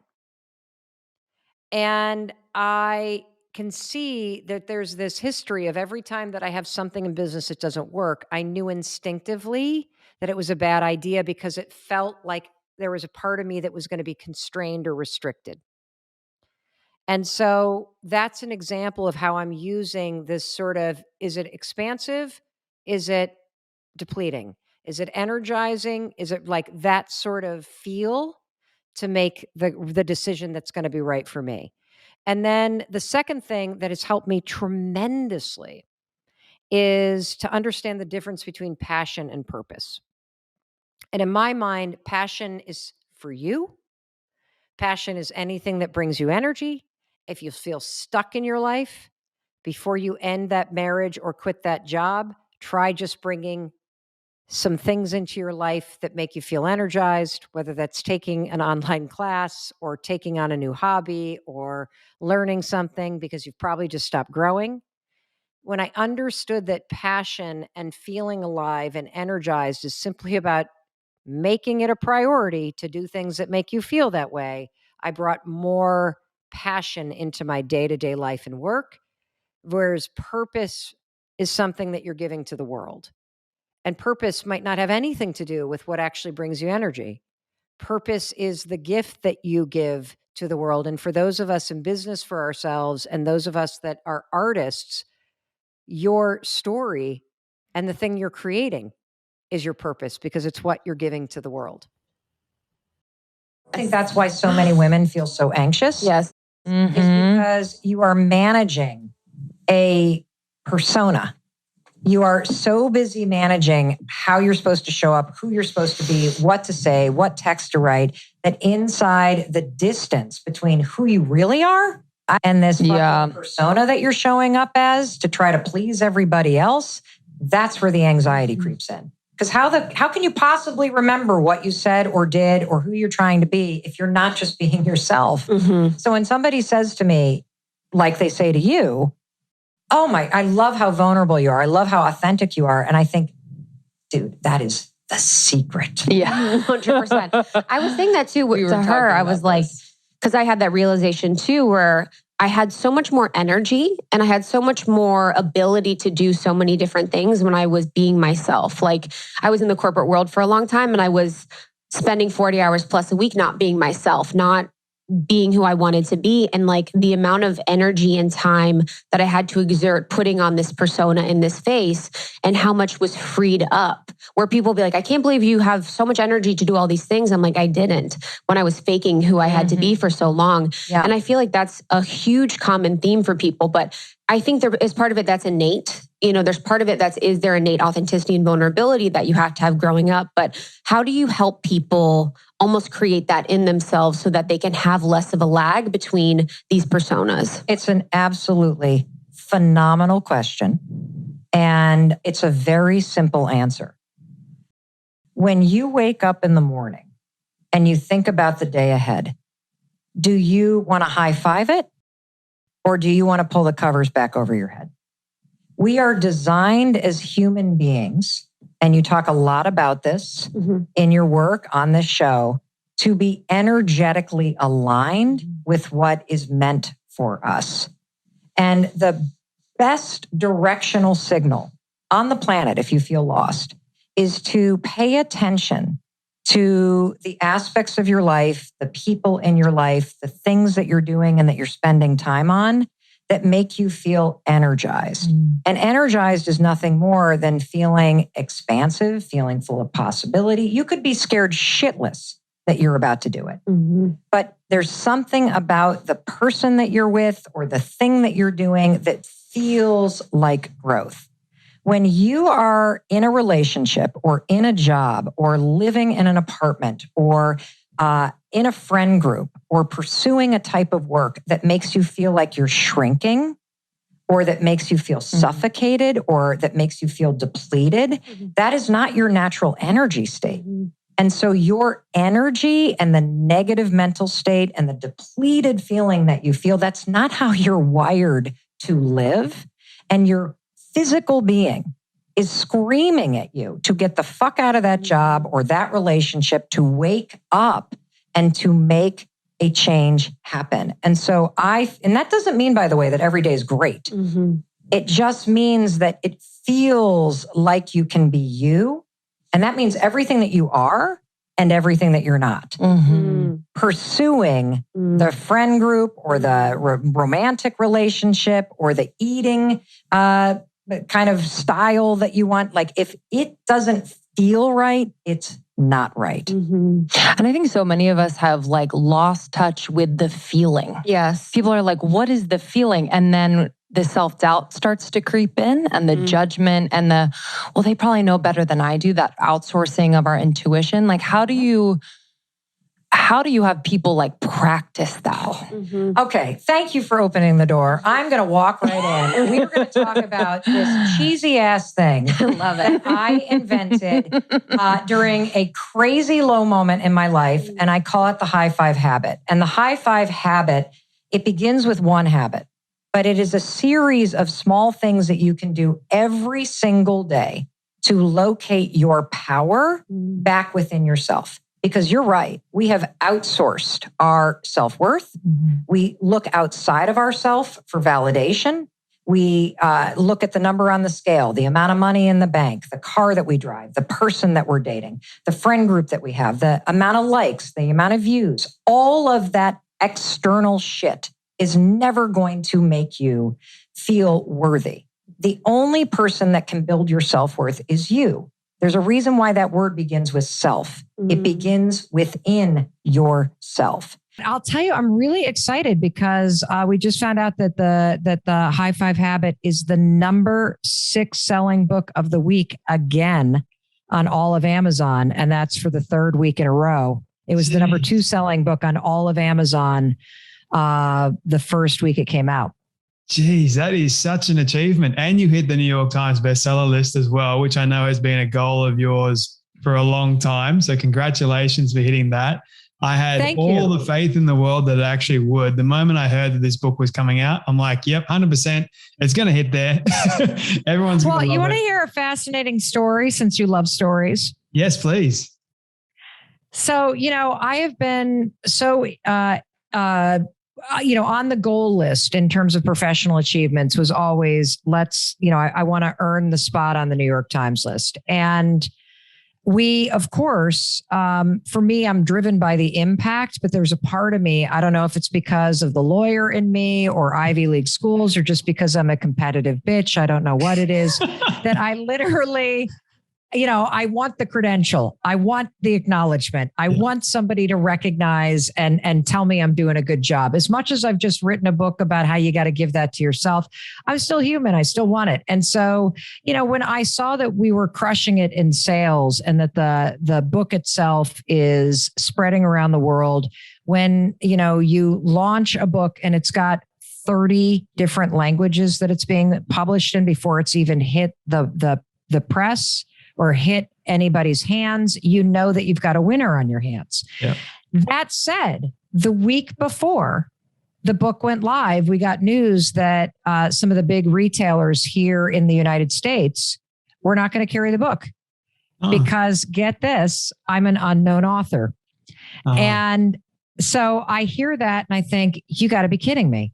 And so we, have our first week, we absolutely slay it on Amazon. And when the New York Times list comes out, I want to unpack two insights because I know that people that listen to you, they're really invested in not only the stories of where people got where they are, how they got there, the lessons along the way. But I think oftentimes, it's easier for people to kind of unpack the stories that sound really good. Or the stories that are really entertaining. And so this is a story that's going to make me look like a first-class jerk. But when but it's an important thing because I think it's something that people don't talk about a lot. Yeah. So the New York Times list comes out and we find out that I'm number 2. And my first reaction was to be furious, absolutely angry. I wasn't even happy that I made it. I was furious that I was not number 1. Oh. And here's the thing. There's not a lot of people that would admit that, but it is a research back and very normal reaction when you're the runner up. Yeah. And there's this famous study that I did about Olympic athletes where the person that wins the gold is elated. The person that wins bronze is just as elated as the person who won gold. And the person who wins silver is pissed off. Because when you're number 2, you immediately are present to thinking, I missed it by just a hair. And that's exactly what happened to me.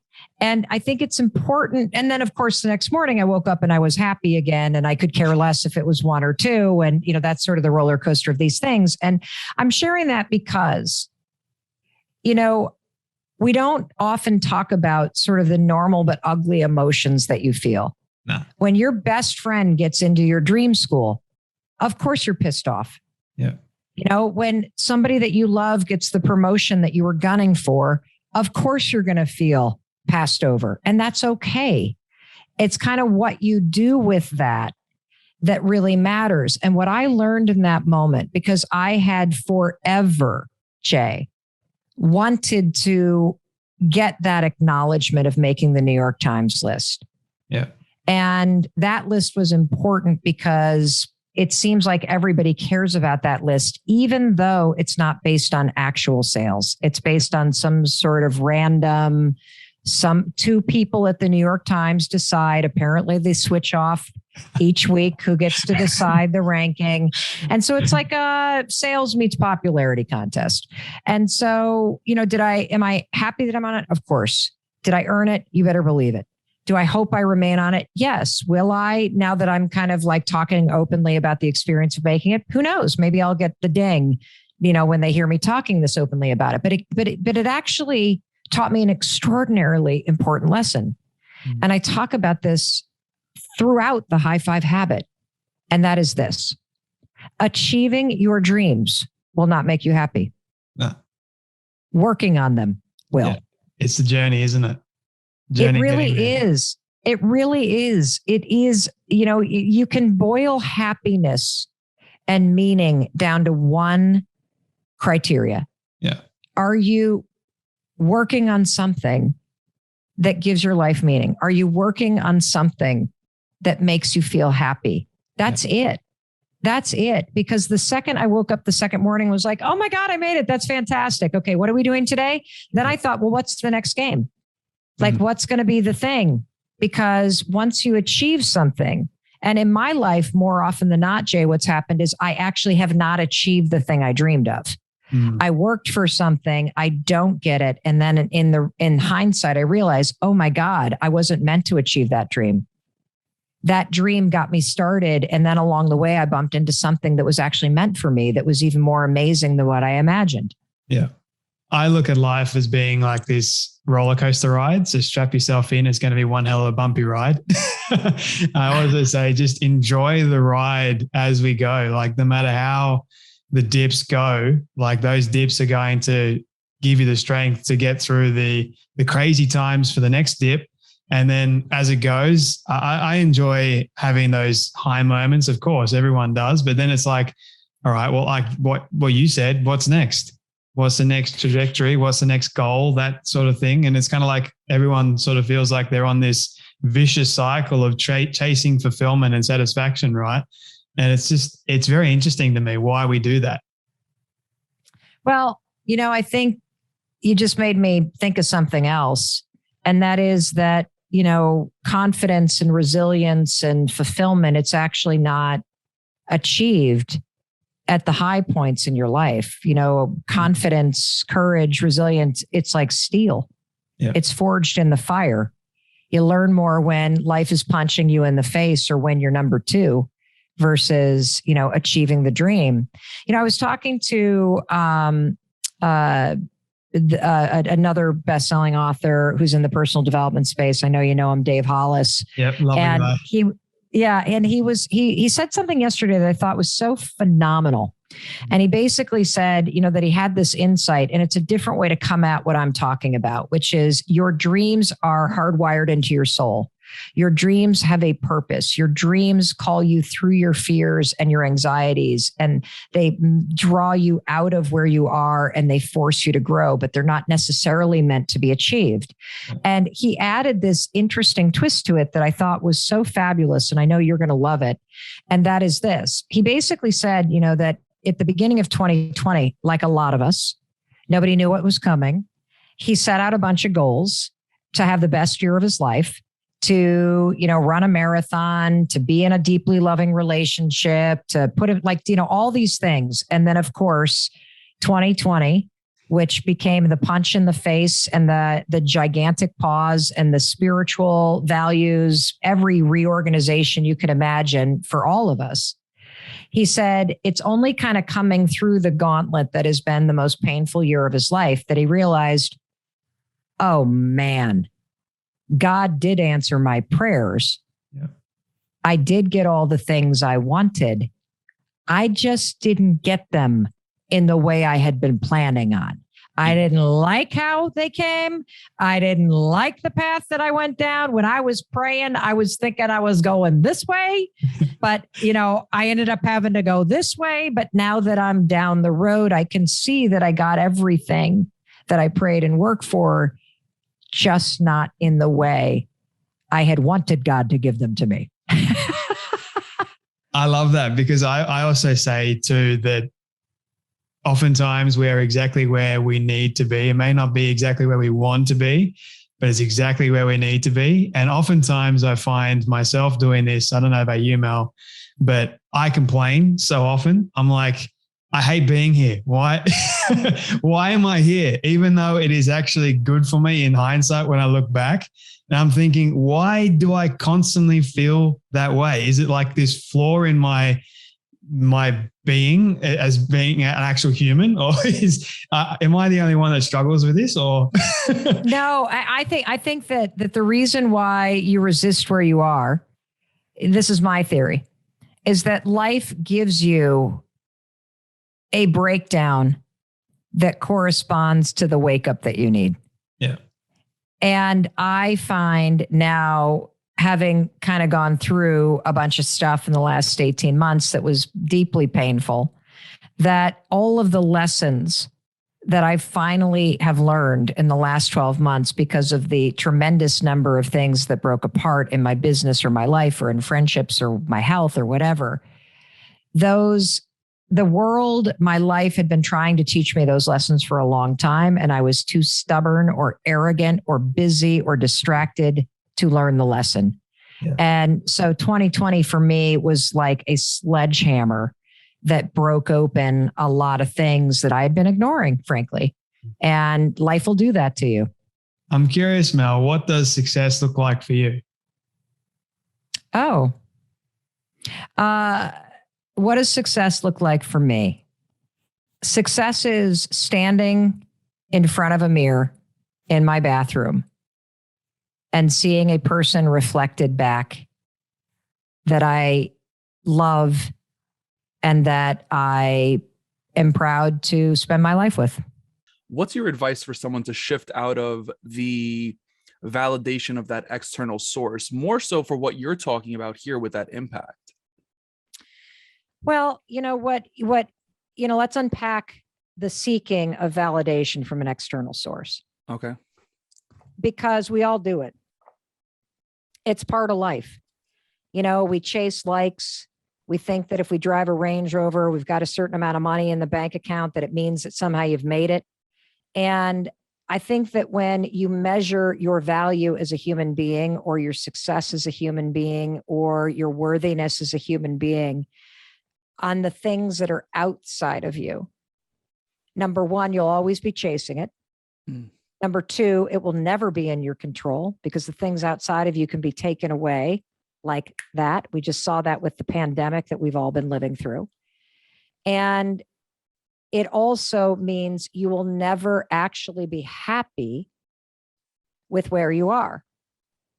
You got to learn how to bring that need for validation and that need to feel a sense of worthiness and that need to feel honored and loved. You got to bring that in-house. And this is so important, because one of the reasons why we chase those things is we're trying to prove that we're worthy of something.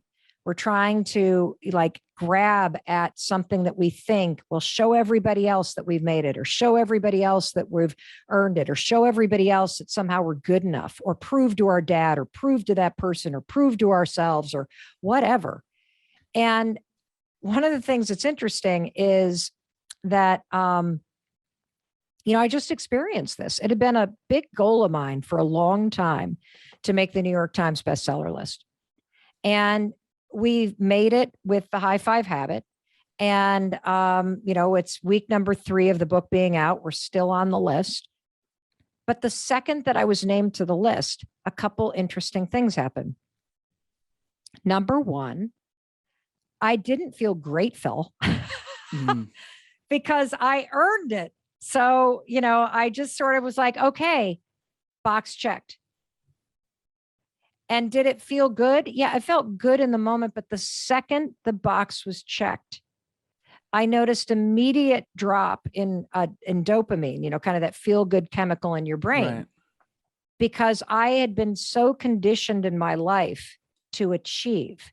I had married achievement with being worthy, achievement with love, achievement with somebody, caring about me, that it was instinctual the second that I got the New York Times list to then move the goalposts further. All right, now what? All right, I got the Times. Now I got to be on the Times for 10 weeks. Then I got to do and I was incapable in that moment of even just taking a moment and reveling in this accomplishment that I earned. And that is how insidious this desire to achieve, because it makes you feel worthy of something, is in our life. Now, goals are really important. Goals and dreams are critical for your growth, because goals and dreams are like a beacon out ahead of you, and they pull you through your fears and your anxiety and your unworthiness and the obstacles, and they force you to grow in amazing ways. But one of the things I want everybody to understand is that what will bring you happiness in life is working on your goals, not achieving them. That's powerful. What will bring you happiness in life? Because I guarantee you, when 75 Hard was done and you checked that box and you achieved it, you probably felt like, okay, now what? It was working on it and being in the 75-day challenge that actually gave your life purpose and meaning. It wasn't the achievement of it. I self-sabotaged the fuck out of myself after. I'm sure. I did. Here's the first question, because this has always been one that I want to see how people answer. And you can answer it however you want. Be as audacious as you want. You could be humble, your choice. But this weirdly opens the conversation. Let's say I'm walking around town and I sit down next to this woman with cool glasses and blonde hair, and it's you, and you turn, don't know me, and start talking to me. Why should I listen to you?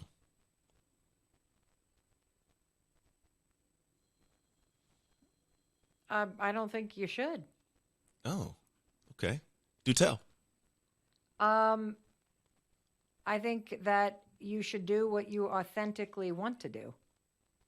And if I have a vibe or an energy about me that clicks, then you'll want to listen and talk to me.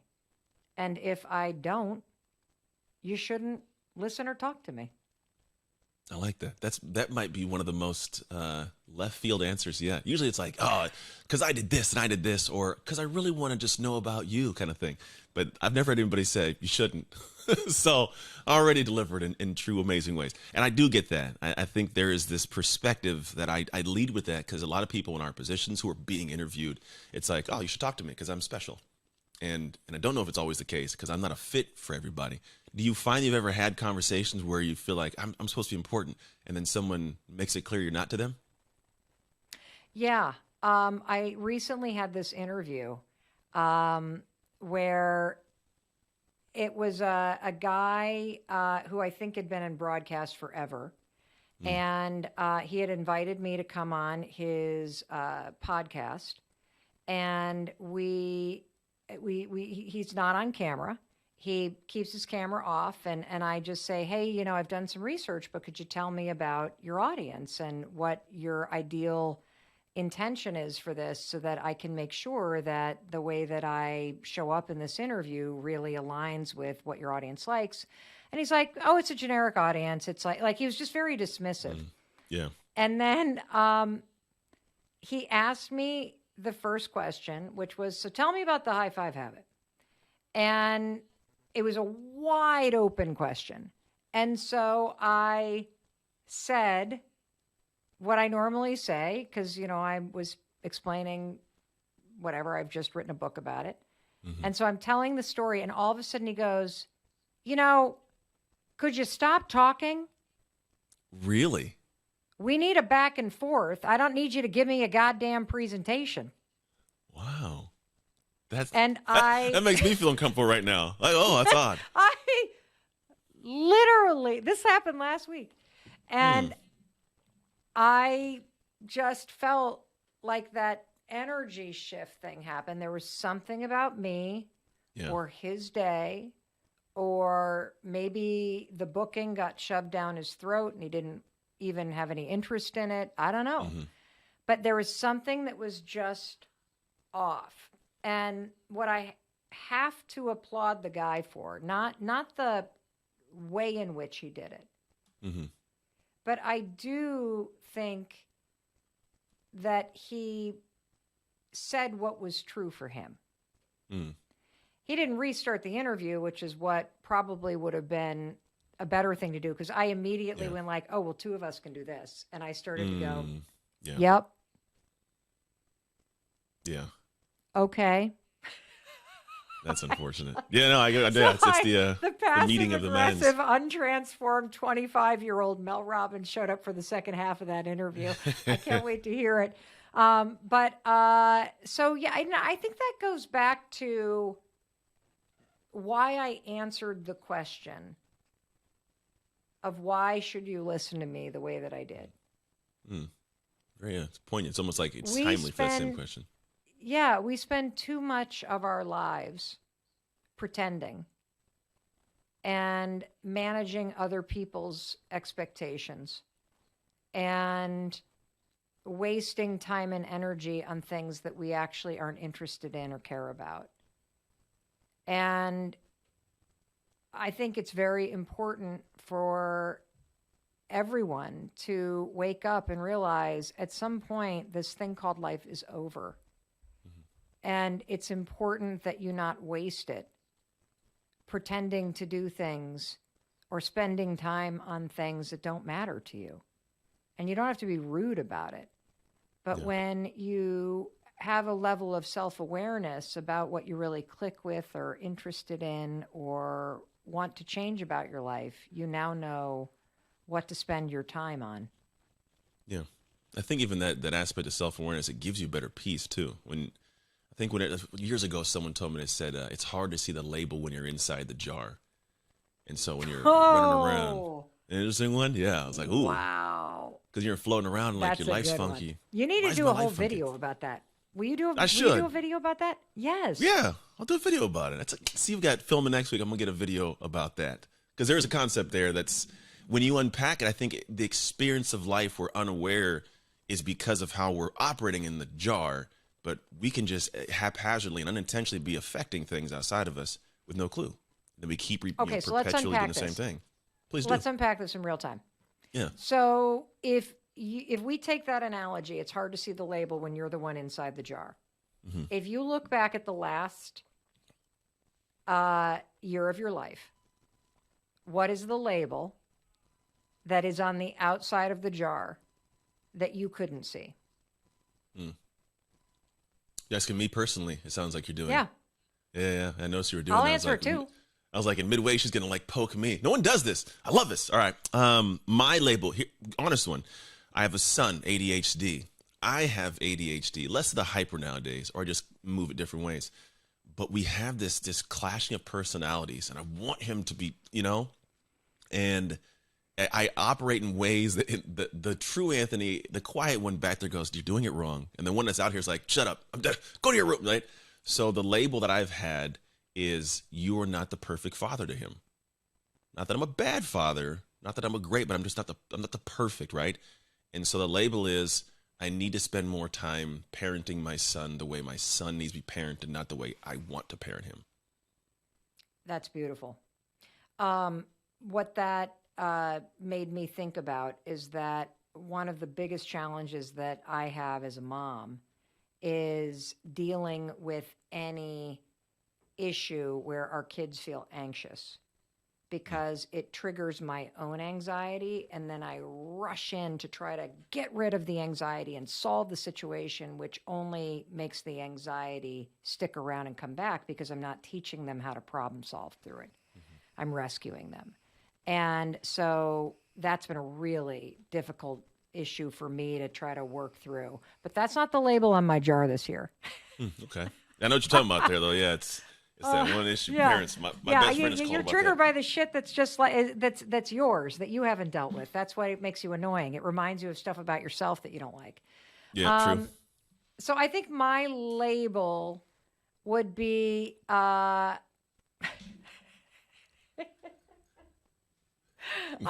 it's a little dramatic. We're going to go for the marketing to try to sell Let's this. Go. Okay, let's go. So if I'm, it's hard to see the label when you're inside the jar, and you're inside the jar because it's frustrating to try to get the lid off, right? No matter how hard you crank it. I think the label on the jar I've been trapped in is successful but miserable. Oh.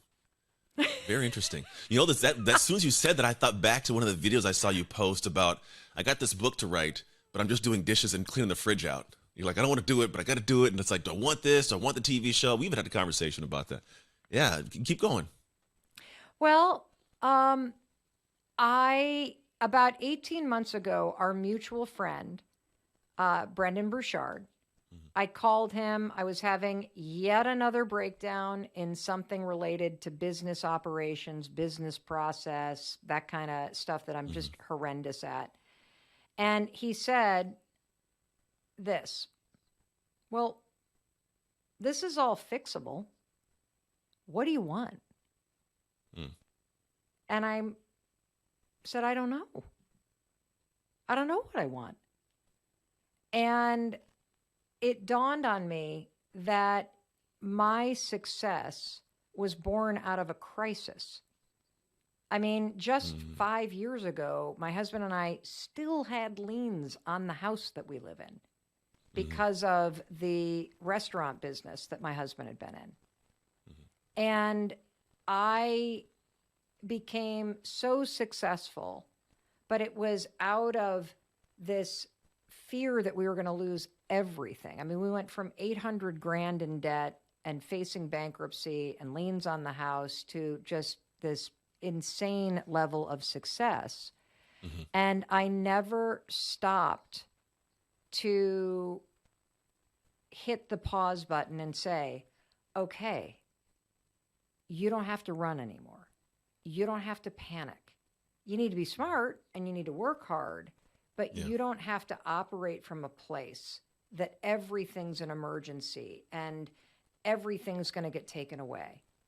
You can operate from a place of safety and confidence. You can stop being reactive and you can start being strategic. And, you know, when Brendan asked me that, what do you want your life to look like? And I paused. I'm like, I don't know. And he said, well, how much time do you want to spend with your family? And the first thing that I thought was, well, I can't spend as much time as I'd like to because then I won't be as successful as I have been. And how am I going to make the impact if I'm not running to chase a plane? And how am I going to, I immediately went to normalcy, all of the stuff I was doing. And in the lockdown, we're not in a lockdown, but in quarantine and in the pandemic and working remote and having to kind of reinvent how you do things, all of which only magnified the things I'm terrible at. Process, managing process, operations. Well, you're the creative. You need an integrator for all I'm that. a creative. Yeah. I'm like an artist. I have been wildly successful, but still really unhappy because everything still feels like it's not working right. And I realized recently it's because I never answered Brendan's question. Oh, you never did. And so that's what I'm in the middle of doing right now. I'm in the middle of answering the question, what do I want my life to look like? That's a question nobody asks. Think about it for a minute. What do you want your life to look like? And I'll tell you, it's really hard to answer that question. And the reason why it's hard to answer the question is because the second that I allow my mind to drift to something I've never done before, and I'll give you an example, like the number one thing that I want to do this year, my number one project, is to not only launch a podcast, but to reorganize my whole business so that it becomes the central hub of everything else that we do. Interesting. And when I think about it, I immediately say, I don't want to be running to catch planes. I guess I need to be in New York. I guess I need to be in Boston. I guess I need to be somewhere big to do it. Nobody would ever come to Southern Vermont. Like I wouldn't possibly be able to compete. And that's, again, all of the fear driving the answer. And so even for somebody that some of you may look at and go, oh, well, Mel has it figured out and she's made the money and paid off the debt and she's, got a big following. She must be able to answer that question. Your fears are so much a part of who you are that every time you go to level up or ask, well, what's next? Or what do I want to do? You will immediately level it back down based on that fear. And so that's what I'm in the middle of right now. And that's the only thing that will allow me to get out of that fucking jar. That's interesting. It's that, who is it? I want to say Charles Duhigg, The Power of Habit, talks about homeostasis, right? It's that level of, even if it's the evil I know, it's better than the evil I don't. And so the moment I start feeling that thing, it's like this uncomfortable water. It's funny you say this. So, you know, as we are creative, we create different things. This weird idea popped into my head oddly, because I'm gonna be honest, I have a very amazing balance of life right now. Like, I know what I want. My life moves smooth. My wife and I just got a chiropractic visit together. We work out, we walk with the kid. Like, it's weird how I broke my life, but fixed it in a really cool way. And I found that this thing that I'm talking about lately is something called hustle harmony. It's this, we're trying to define it as a team. I have my versions and my perspective, but it has something to do with like feeding the monster that wants to move, but at the same time realizing that harmony isn't balance. Like, balance is this scale, and right? Harmony is like there's a multitude of different instruments, different tempos. There's heavy in the drums, on the hi-hat, right? But at times throughout the song, the tempo changes, the instrument changes. I might be heavy in work now or heavy in relationship later. So I'm playing with this. This is real time we're talking about this thought of like creating a hustle harmony. Like, that's what it almost sounds like that's in the direction of what you're trying to find out. It's kind of what I want, but what you want doesn't sound like it's a thing, right? But it's a place you might exist. Yeah, that's a great distinction, because I would say that my homeostasis, if that's the right word, in terms of the thing that I'm used to, is busyness. Yeah. And running to catch a plane, running to do something, moving from one place to the next. And I know that, especially to create more and to have the kind of connection to my husband and to be present for especially our son, who's 16 and has a couple more years of high school, I need to be still. Yeah. And I love the word harmony. You know, it's interesting that you're using it, because whenever anybody asks me about life balance, I say, I don't believe in that. I believe in work-life harmony, like things fit together when they're in harmony. And one thing that I'll share with you, just hoping that it helps you as you think about this project, is that one of the most important things when it comes to creating harmony is boundaries. So that things, because they will only fit together if they aren't competing with one another. And that doesn't mean the rigidity of this. It just means you don't want to find yourself in a zone where it's not kind of the black and white kind of weave together.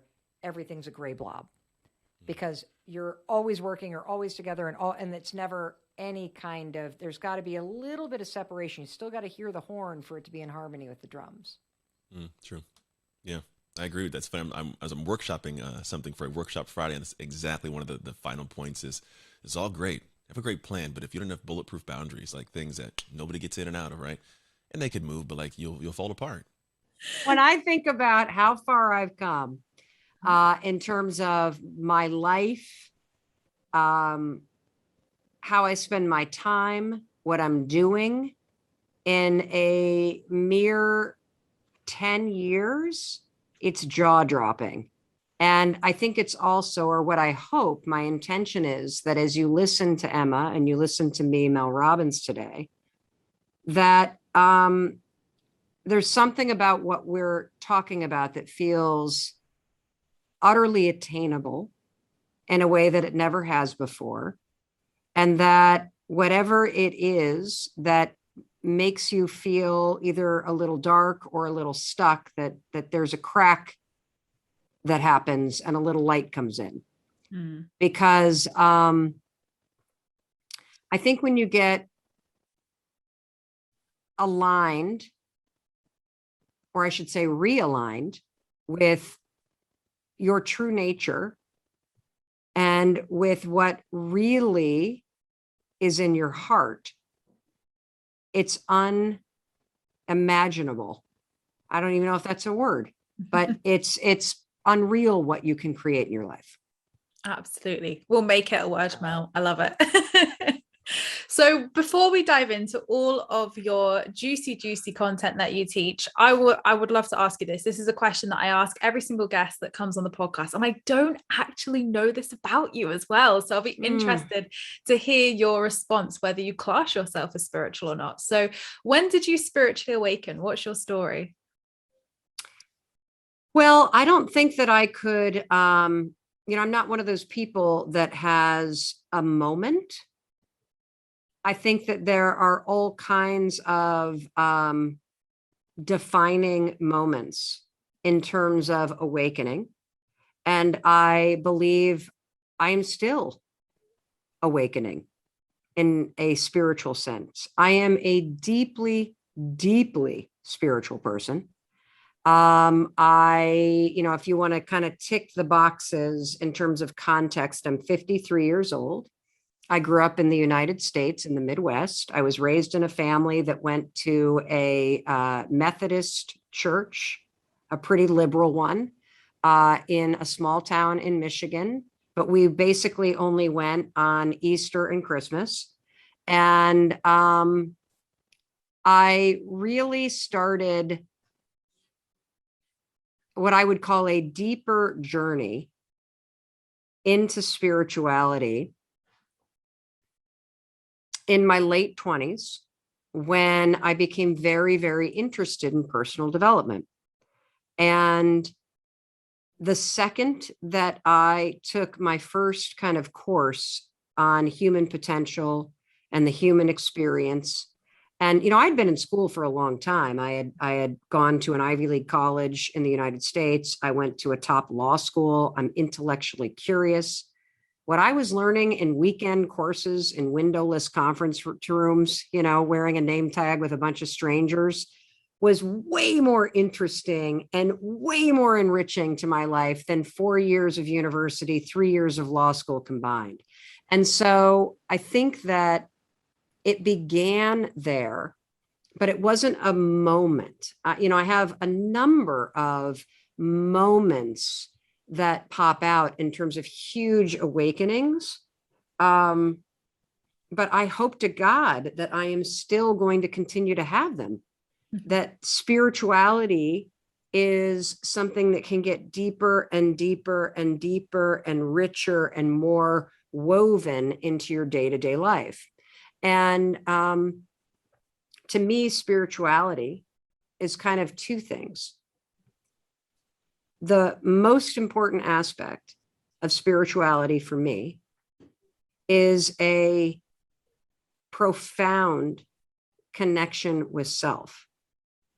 Because without a profound connection to self, you will not be able to have a profound connection to something greater than self. Mm-hmm. And that took me a long time. That's a layer of spirituality that goes really deep, because I think a lot of folks have a spiritual awakening and they think that it's just this connection to something deeper. And my experience, this does not have to be the experience for everybody, but my experience is that I had the connection to something deeper, divine moments, awakenings, perspective shifts, magical stuff in terms of connecting and speaking with people that have passed on, that sort of channeling experience, that sense that there are signs all around you, that something magical is unfolding. That stuff's been happening forever. I think I'm a deeply spiritual being. But it wasn't until I learned how to quiet my anxiety, which had been a constant force, and quieting my anxiety was critical to deepening my spirituality, because when you're in an anxious state, you're not actually present. Mm-hmm. That was one layer. But once my anxiety got quieted, I think having this deeper connection to self allows you to be responsible and to own your connection to something larger. Mm-hmm. It's not a gift to you. It's something that you are channeling for yourself, if that makes sense. Absolutely. And I love what you said there, Mel, because it's so true that I think when we kind of have those pinnacle moments or awakenings, you're like, that's it, I'm awake. And then really, like you say, you have those multiple awakenings and breakthroughs and realizations and growth and evolution. And I think, you meet totally new versions of yourself over periods of time or years. And I think that's magical in itself as well. So I love what you said. I love what you said there, Mel, too, about focus on that being one of the big things you're doing. Because for the success of the show, the podcast that we're doing here, a big part of that I feel is because it is my focus. I think a lot of people often, take on a bunch of different projects and kind of half commit to them. But for me, like I was a chiropractor when I started the show with my wife 7 years ago, and it was a side project. And over time, it gained momentum and it got to the point where it could support us. And we ended up pivoting out of our previous careers. Long story short, this is what I do. And when people say, what do you do? I do this podcast, and I take it very seriously. Again, coming back to the perfectionism or whatever you want to call it. But I think focus. Yeah, it's the precision. You have precision. Right. You're a chiropractor. Yeah. It's in your DNA to be precise. That's killer. For me, it's like, this is what I do. It's what I love to do. I put my focus, my energy on it. And I'm curious for you, because you've accomplished so much and done so many different things, how integral, when you take something on and succeed at it, how integral is it that you're focused in? Well, I think that, money, energy, all of it flows to where your attention goes. So directing your attention in a very mindful way is critical to success and happiness. It's one of the reasons why I don't sleep with my phone, because, this sucker right here is a tool in my business, and it's a tool that helps me stay connected to people that I love. It's a tool that helps me communicate. But you got to be very careful because you can become the tool. So I have huge boundaries with this sucker, even though it's super important to me. And I feel like one of the hardest questions to answer is one of the most important ones to ask yourself all the time. And it's this: what do I actually want my life to look like? What do I actually want my life to look like? In the book, I talk about a high five life and having a high five attitude. And if there are aspects of your life that you don't want to high five right now, that is a wake-up call, that it's time to sit with yourself. And as you start practicing the high five habit and you start empowering and encouraging and loving yourself where you are and supporting yourself every step of the way, every day, and that's how you start your day, sit with yourself and ask yourself, what do you actually want your life to look like? You've just heard Jesse say that he leaned into an interest of podcasting while he was doing something else, and now it's become his life. You can change. 13 years ago, I was waking up hungover, anxiety-ridden, $800,000 in debt and unemployed, on the verge of a divorce and losing it all. And now I sit before you as one of the best-selling authors in the world, one of the most booked motivational speakers in the world. And even I am changing the answer to the question, what do I want my life to look like? And so every day that you wake up, you have an opportunity to either criticize yourself or support yourself, to either hate yourself or love yourself. You have an opportunity to drag yourself through a life that you can't stand, or to take control one day at a time, to sit with yourself and answer the question, what do I want my life to look like? To set small deadlines for when you're going to get started, to 5, 4, 3, 2, 1, and high five yourself forward and start doing the work to change your habits and to take the actions that will lead you toward the things that you desire.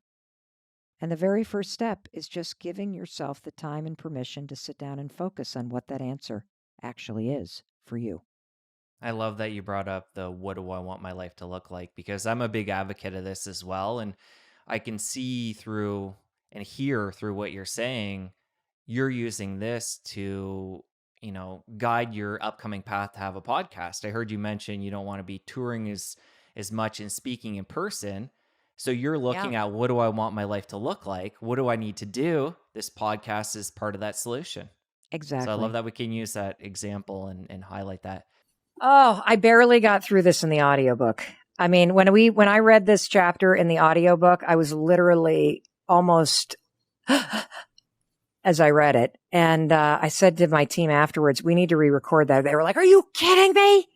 So let's see if I can get through this. Dreams don't disappear. You were born with them and they are, I can't even get through this. Dreams don't disappear. You were born with them and they are meant for you. That means you take them with you wherever you go in whatever version of yourself you create. So you might as well stop running and start leaning into them. You might as well see and hear and feel all the clues of your life that it's trying to give you about who you're destined to be. We are called in different ways to be the best and highest versions of ourselves. We want a high-five marriage. We want to be high-five parents. We want high-five friendships and a high-five career. Wherever there is a dream in your life, trust that you can high-five your way to it. And know that I'm still right here beside you, and so is Marie, raising our hand in celebration with you. High-five, my friend. We see you. We believe in you. Now it's your turn to believe in yourself and go make your dreams come true. I love you so much. Hey, it's Mel. Thank you so much for checking this video out. And if you like this one, I have a feeling you're going to like this one too. I'll see you there.